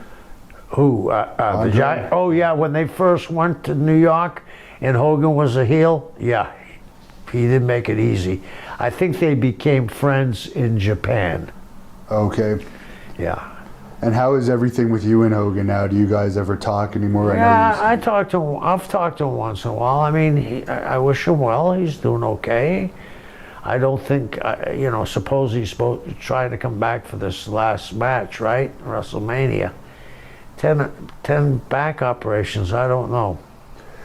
The last time I actually saw him, I wanted to find out who this Shorty G was everyone was talking about in WWE, which is a gimmick they've given somebody, smaller wrestler with basketball shorts, and I guess they put Hogan in his corner with Jimmy Hart for a match to try and get him over. And I was looking at Hogan on the outside, like hunched over. Right. It was clear that he was having issues walking, and then 76-year-old Jimmy Hart out there too. Funny, try to use those older guys to get the young guy over, but I was looking at that and saying, how does Hogan think he can actually wrestle again? I know he probably wants the payday. Right. And we all have egos, and I'm sure Hulk would like to close it down in its hometown. And he did say he didn't want his last match to be for TNA. I think that he wants to close it in his hometown.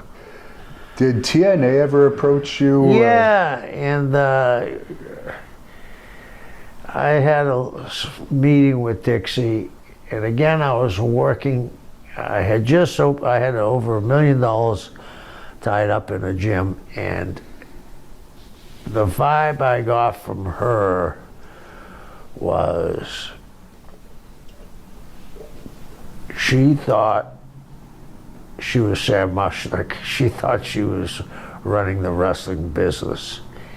And I don't understand how she didn't hook up with somebody that was a straight shooter to keep her in line.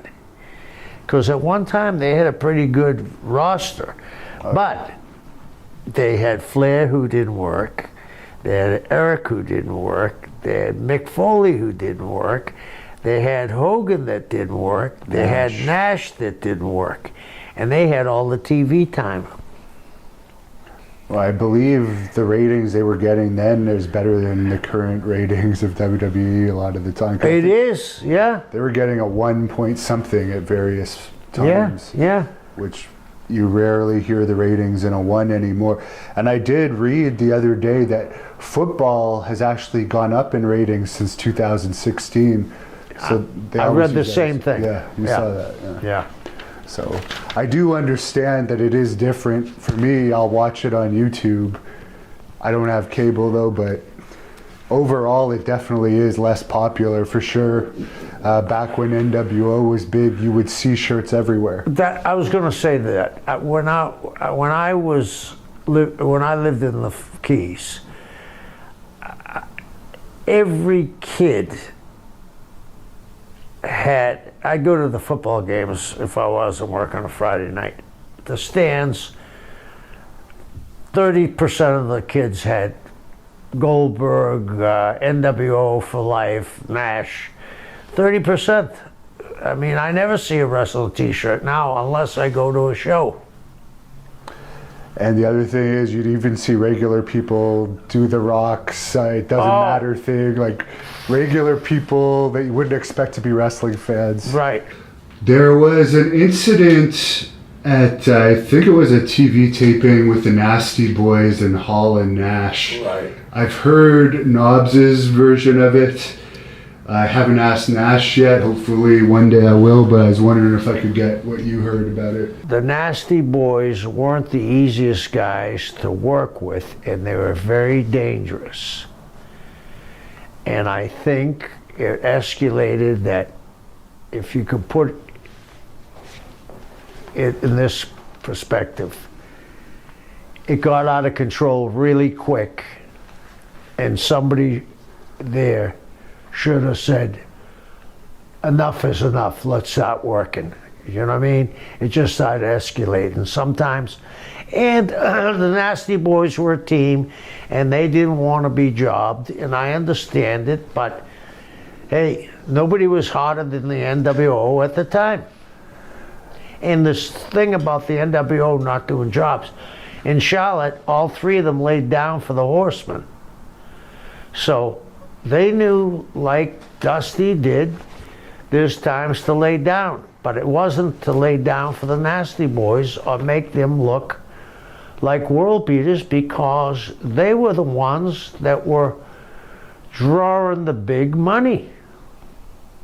And you mentioned in another interview I heard you in saying that both Hogan and Flair had certain friends that they'd like to bring wherever they went. Obviously the Nasty Boys were Hogan's friends, but you said some of the friends were better than others. Could you give an example of maybe some of the good and bad friends of both Hogan and Flair? Not necessarily bad, but not as good as performers. Right, not as good as performers. Yeah. I mean, okay. the NWO, they pushed for Sean Waltman. Sean Waltman's in 2 Hall of Fames after this WrestleMania. Sean Waltman has never got the due he deserves. Sean Waltman came up with that idea of him having the camera. He fit that role perfectly. You saw Nash, who was a giant, muscular, and he's 7 feet taller almost. Then you have Tarzan, Scott Hall. Then you have the Kid. Well, anybody in the arena would say, well, I can't beat those two, but I like to punch him out. And that parody that they did, Sean Waltman should have got an Academy Award when he did the thing with Rick. Woo! I don't know why I say that, but I love it. Woo! And then he hit the ropes and crying. Sean Waltman, again, he never got his due. And when Eric fired him, that was because he couldn't fire Nash or Hall. I think that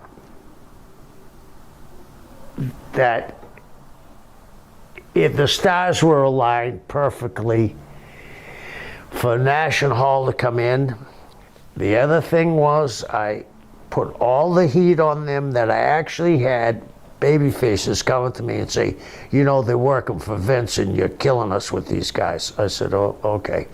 I mean, up until that time, it was a babyface territory. When these guys came in, everybody forgets that when Hogan turned heel, that ring filled up with trash. It was big time heat. They saved Hogan's career. I remember when they did those black and white interviews, yes. And they were, you know, I watched those interviews, right? Nash and Hall could have buried Hogan because they were much cooler at the time. They stood back and let Hulk be Hulk. They revived Hulk.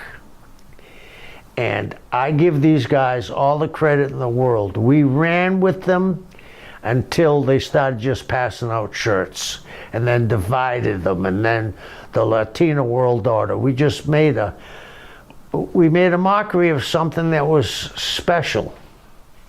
At one point in time, I heard Nash tell a story that you confronted him one night at a hotel. Yeah. I'm sure you've seen the clip of it. And he also says at the end of it that you guys are buddies now, but what was that all about? Well, Kevin and I were always friends.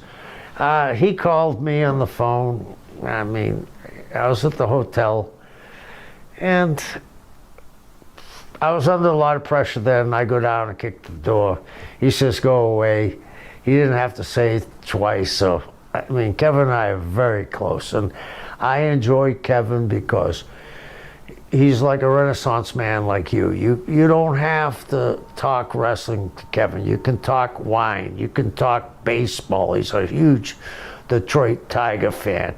You can talk basketball. You can talk, he's been to museums. Kevin just doesn't revolve around wrestling. He's an actor. I just think Kevin and I, at that period of time, there was so much pressure on all of us. We just said that night, enough is enough, and then that was it. Because Kevin and I are dear friends to this day. What impressed me the time I had him booked was his reliability. He had taken a booking before he got a movie role, and he actually went out of his way greatly to still make the booking. And I know he was exhausted when he showed up, but a lot of guys would either no-show or cancel the booking. But I thought that said a lot about the guy, that he still made it and did a good job in the match too. Kevin is a pro. Kevin and I were tag team partners when Kevin first started. And I took Kevin aside when he was young and I said, Kevin, he said, some of these baby faces are bitching about we're not giving them enough. I said, good, then you know you're getting over. You know? And I'm good friends with both of the Quebecers. They didn't have the best run in WCW. It was really overflowing with talent at that time. Colonel Parker told me a story about some issues that may have possibly happened with the Quebecers in WCW. I'm just wondering. What were the issues? Something to do with not wanting to do the job, I guess. Yeah, I mean, they were in a situation that they came in and they had been used. Hey, their father was one of the greatest wrestlers of all times. He had his own territory. The boys were taken care of up there. They went to New York. They had a great run, but you hit it on the head. They came in when I had the 1927 Yankees. Everybody was great. It was an unfortunate time for them to come in. It was one of those things where I remember I wrestled Ray Stevens on the second match in North Carolina, and Ray had been the greatest worker of all times. And I had followed Ray into San Francisco, and I was on top, and Ray said to me, we're in the middle ring. Could you imagine if Roy Shire saw this? It was just the wrong time, wrong place. Your ex-wife, Nancy, is one of the all-time great women's managers, I guess, and was a true trailblazer. And unfortunately, due to circumstances, she'll probably never be in the Hall of Fame. She definitely probably deserves to be in there. What are your thoughts on if they'll ever put her in the WWE Hall of Fame? And I'm sure that you feel the same way. She was your manager for a long time. Well, I don't know if they'll ever put her in the Hall of Fame, but she was very instrumental in drawing the biggest house in the history of Hawaiian pro wrestling, Polynesian pro wrestling. We did this deal for almost a year where she knocked Leah Maivia, called her, you know, I guess you can, back in the day, she called Leah a coconut, which is a derogatory term to Samoans. And when they finally brought somebody into her to wrestle, she went out and wrestled. Yeah, I think she was a trendsetter. I think she was probably the first diva, and she deserves to be in the Hall of Fame. I was watching some of the Florida wrestling clips before this interview just to come up with some question ideas, and I love how you guys pulled off the cult gimmick, not just you and her, but the whole group of you. It was very believable. You very much had the Charles Manson thing going on.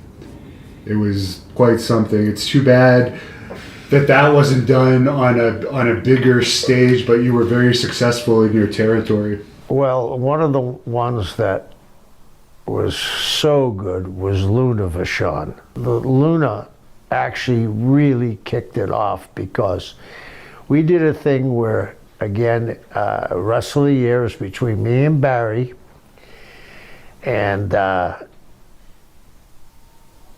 she was supposed to be, at the time, she was coming down from one of the magazines as a representative.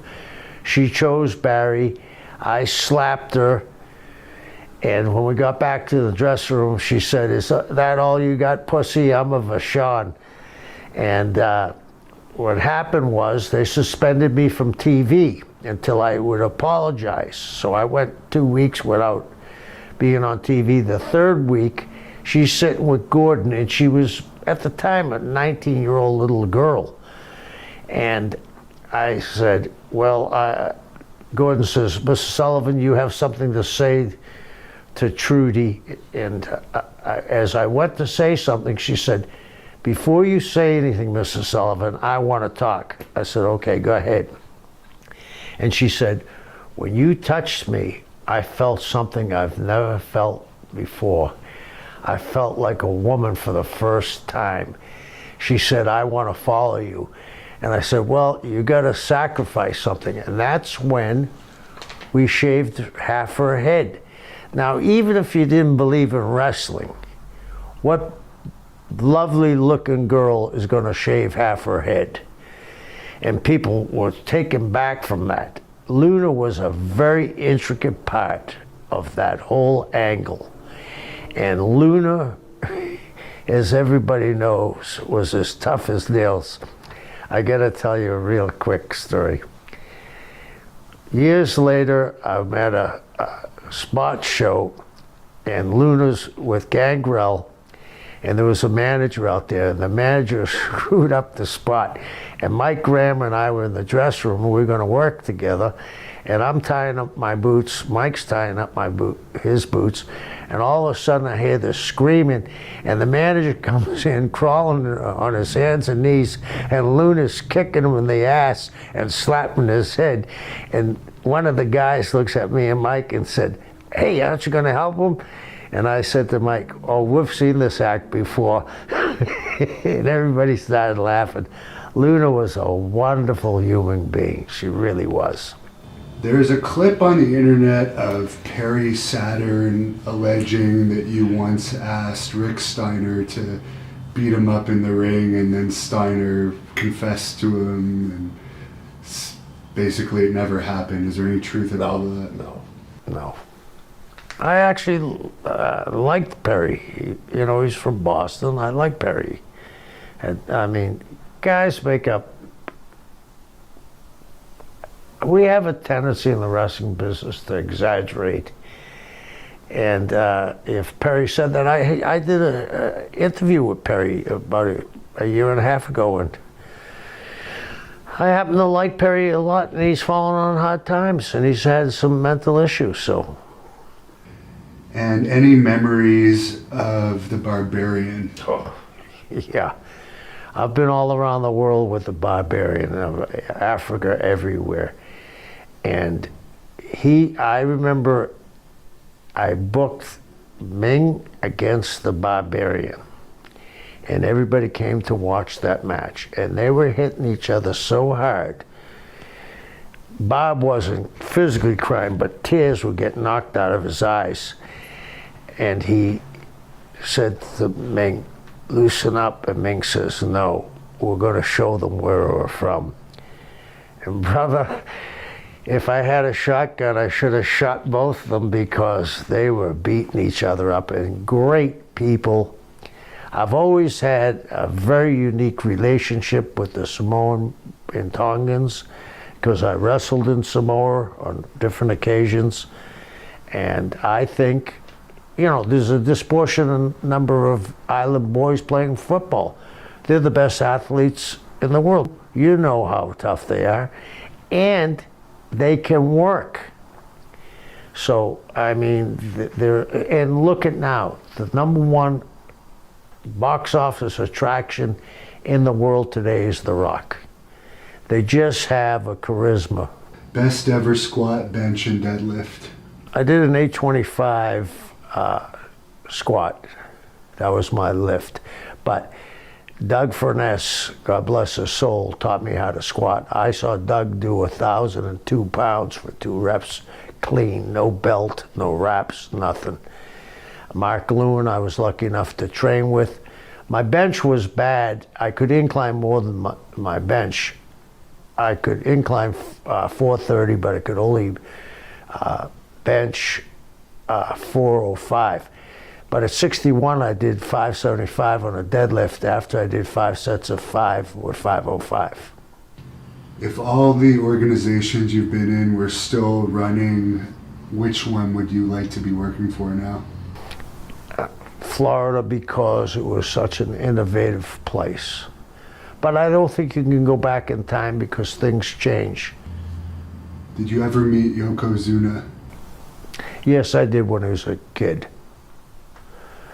Fort Myers was the first territory you ever booked. What were some of the keys to making that territory a success? Well, it was a town. Me and Dickie Slater went there. Sort of town. Yeah. Me and Dickie Slater went there because Fort Myers ran on Tuesday along with Tampa. So if they wanted to cool you off from Tampa and not beat you, they'd send you to Fort Myers. And I said, "Eddie, why am I going to Fort Myers?" He said, "Because you and Dickie are going to learn how to book." And we went there, and I happened to be lucky enough to have Dick Slater one of the most underrated guys in the history of wrestling. And one of the toughest. Yes. Any story about that? Yeah, you know the famous story about John Matusak, where Matusak was sending letters out.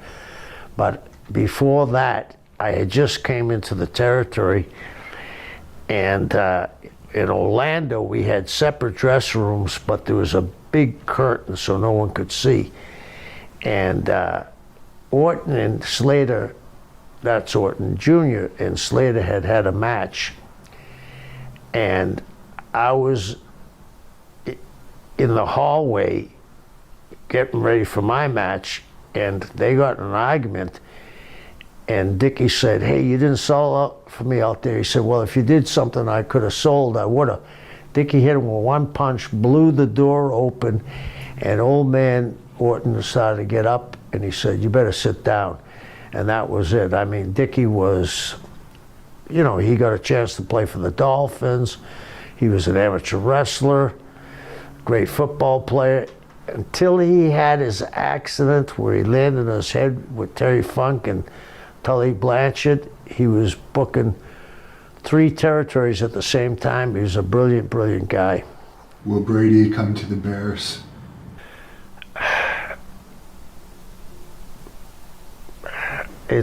I think he has to go somewhere. They did nothing for him this year, but no receivers. They got, and the line was a mess. Was there ever any heat between Dory and Terry Funk? There's some heat there, you know. I don't know what it's from, but, you know, I think that the time has healed the wounds. Do you have any Iron Sheik stories? Yeah, the Iron Sheik is the funniest guy I ever met, and one, you know, they gave him $150,000 when he first came to WCW, and used him twice that year. And because they didn't send him a letter, it rolled over the next year. So he worked twice for $300,000. But we were in, I believe it was Lafayette. It was someplace in Louisiana, and he was wrestling Ron Simmons, and Ron was a bull of the woods back then.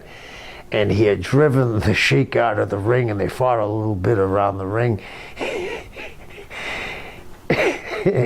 And Ron rolled back in the ring, and somehow the Sheik had stepped on a chair, and it got caught on his ankle, and he was trying to kick the chair off, and you know, he's swearing, everybody can hear him in the building, "You jabroni," and he starts spinning around, and he's spinning around like a top, trying to kick off the chair, and he falls through three rows of chairs, and he's still swearing. He comes in the ring. Oh, he's a trip. I love him to death. I just saw him lately. Wonderful guy. Memories of teaming with Tony Atlas. Oh, Tony was an animal. I used to train with Tony in the gym, and one day he had 505, and he said, "I'm going to get 5 reps. Spot me." And I said, "What am I going to do? Call a tow truck if I can't pick it up?" Did you ever do steroids in your career? Yes, yes. Any memories of TNT? Kenny G, aka Kenny Garrett. Obviously not. No. Favorite rib that you've seen? Favorite rib that I've ever seen? The Briscoes. I got Ricky Martel booked in Florida when I was in Calgary. And I got him booked in Florida, and he was riding with the Briscoes, and we used to go down Highway 66, and not 66, Highway 6, and to Yeehaw Junction, and there was nothing on that road but a Stuckey's before you got on the interstate. So they said, "Hey, we want to pull a rib. Ricky, get in the trunk naked, and we're going to beep the horn, and you jump out of the car and you scare the guys. It'll be a great rib." So Ricky did. Well, they pulled off, and they pulled up to the Stuckey's, backed up to it, beeped the horn. The Stuckey's is crowded. Beep the horn, Ricky jumps out, and they take off. He's running down the road they had it set up. Someone picked them up down the road about a mile later. Ricky was one of my favorite people too. Were you around with that story with Mike Rotundo when his balls got ripped off? Yeah. Could you explain that? I never heard. He was drunk and they were climbing over a fence to go to a pool. And, you know, they had the spike fences back then, right? You know, the chain link fence. And he slipped and got caught on it. Woof. Are you related to a John Sullivan? John L. Sullivan. John L. Sullivan. Yeah, the famous boxer. And my brother is John, named after him. What would have been your plan for the Revolution had they stayed in WCW? And you don't have to go into detail on this. Well, I made Benoit the champion.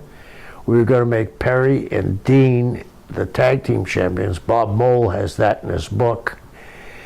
And we had big plans for them. Why was there never much of a women's division in WCW? Because back in the day, there wasn't that many girls breaking into the business. And now, they're some of the best workers in the business. Did Blackjack Mulligan and Bob Roop ever fight? Yeah. One punch. Mulligan was a one punch guy. He had hands like a catcher's mitt. He knocked Roop out with one punch. Teaming with Ken Lucas, any stories from that? Ken Lucas. I learned more from Ken Lucas in 9 months as a babyface. And the other guy that's a carbon copy of Ken Lucas is Ricky Morton. And Ricky will tell you that. If you ask Ricky Morton who's the greatest babyface he ever saw, it's Ken Lucas. Ken never got the recognition he deserved. Was Time Warner as hard to deal with as Bischoff and Vince Russo claim? Yes, yes. Not so much Time Warner. It was when AOL came in. AOL came in, and I remember there was a guy named Blair Underwood, not the actor or singer. He was the acquisition guy. He came to me and said, Kevin, I checked your contract, and it's on Bill's desk. You're going to get a 3-year extension, but you're not going to be here that long. I said, why? He said, because Time Warner is going to have a guy in your room telling you what to do. And first week I come, after they do it, I looked at Keith Mitchell rather, and I said, Keith, who's this guy? He said, I don't know, he's from Time Warner, I guess. Next week he says, you can't use the word foreign object, it's an international object. You can't have violence, you can't have people getting hurt. I said, well, what is this, checkers or wrestling? And they were started the downfall, yeah. Are you a fan of CM Punk? Yes, yep. Someone says to ask you about Rick Rude. Rick Rude was a dear friend of mine. He came to one of my birthday parties, and when I was booking in for Mario Savoli, we used to have a little segment called Wrestling Update, and when he won the championship when World Class broke away from the NWA, we said we'd like to send a congratulations to Rick Rude. And Rick was a nice guy, and he respected me because him and Flair got into a real altercation, and I was lucky enough to be there. And Mean Gene, God rest his soul, said, I think you're the only guy Rude would have listened to. So, were you there for the Eric Watts thing, or was that during your time you were outside of WCW? that was the time I was outside. I never was there when Bill was there. And how did you become part of the Legend of Mickey Dodge National Geographic show? It was funny. Mick lives over there in the woods. There's 1,000 Vietnam vets, former Vietnam vets living there.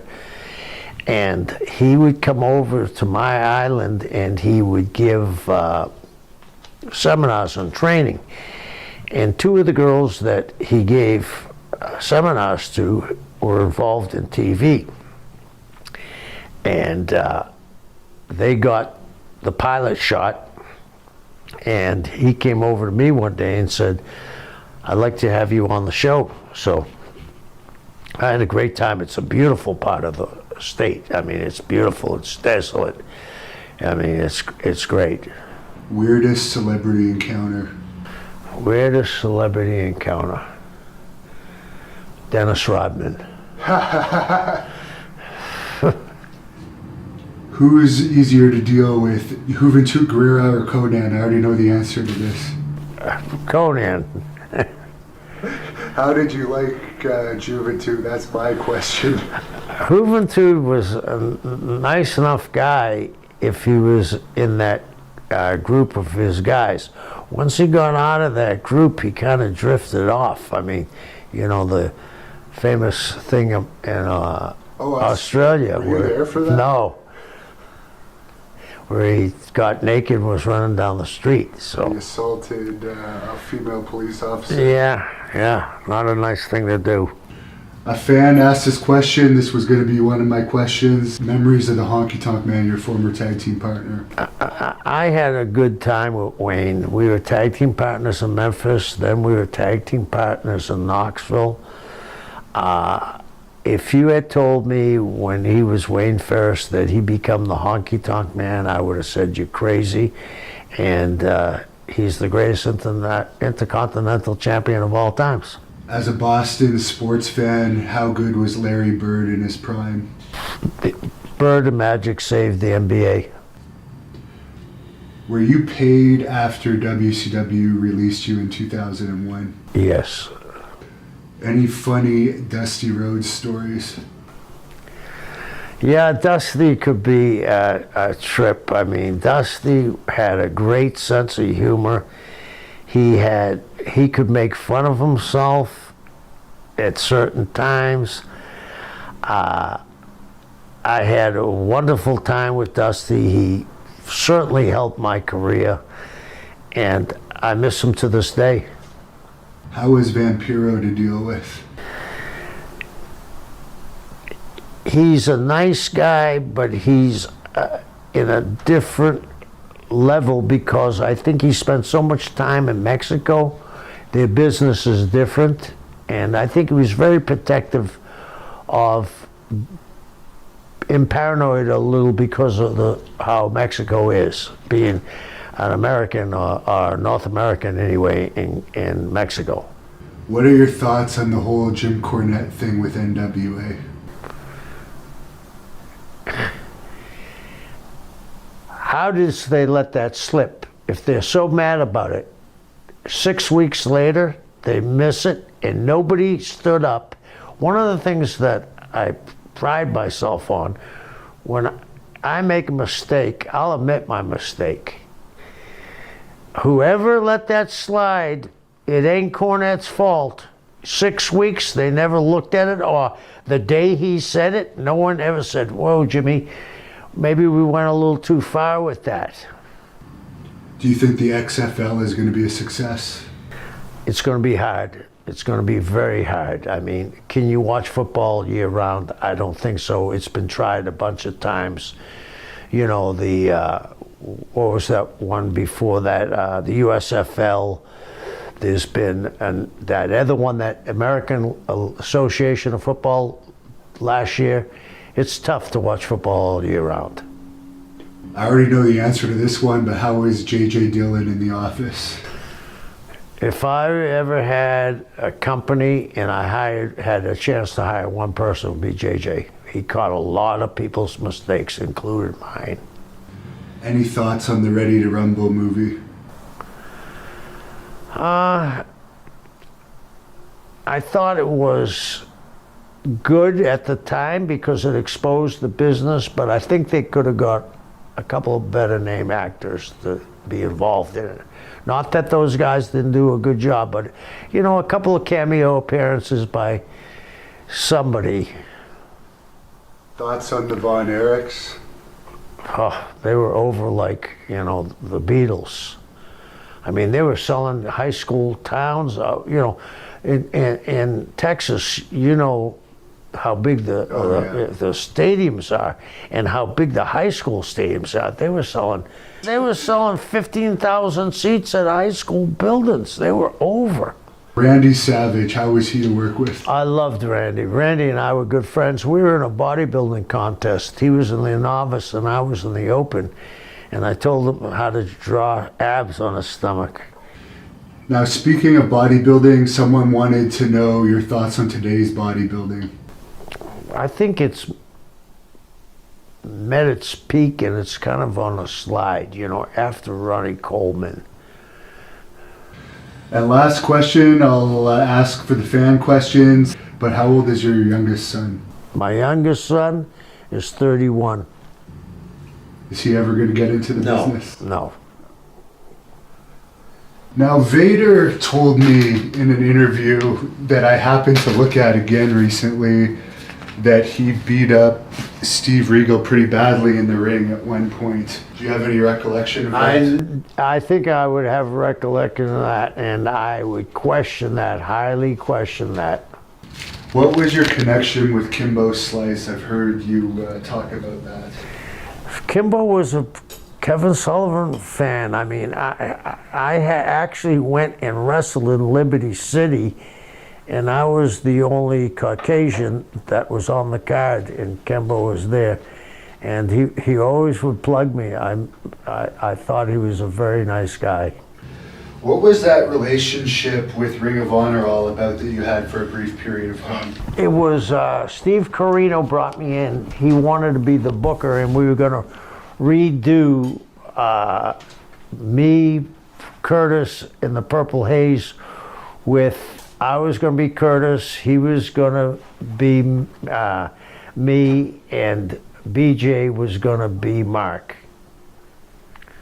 Now you're managing the Blood Hunter tomorrow night against Sabu. By the time this shoot interview comes out, we're already going to have posted that match here on the Hannibal TV. Do you think this is going to be a one-time thing, or are we going to see you managing again? I would certainly love to manage this guy. He's an athlete. It's something the business needs. He's violent, is something the business needs. He's aggressive, it's something the business needs. And he has mixed martial arts background, something the business needs. The only other guy that can compare him to a mixed martial arts expert is Brock. So maybe we're going to see another Brock Lesnar, but only more vicious. Is there any way people can contact you to book you, or fans can follow you on social media? I'm pretty sure you don't have any, but things may have changed. Yeah, they can book me through Hannibal. Very good. And we are on Twitter at the Hannibal TV, or you can message me on Facebook, anyone listening to this, Devin Hannibal Nicholson. Thanks a lot for speaking to us for the third time, Mr. Sullivan. Any closing remarks? Yeah, enjoy the wrestling that we're seeing today, and we'll see more progressive wrestling, I think, with guys like the Blood Hunter, and I'm looking forward to tomorrow night. This is your chance. The only thing you have to realize with War Beast, all violence is legal!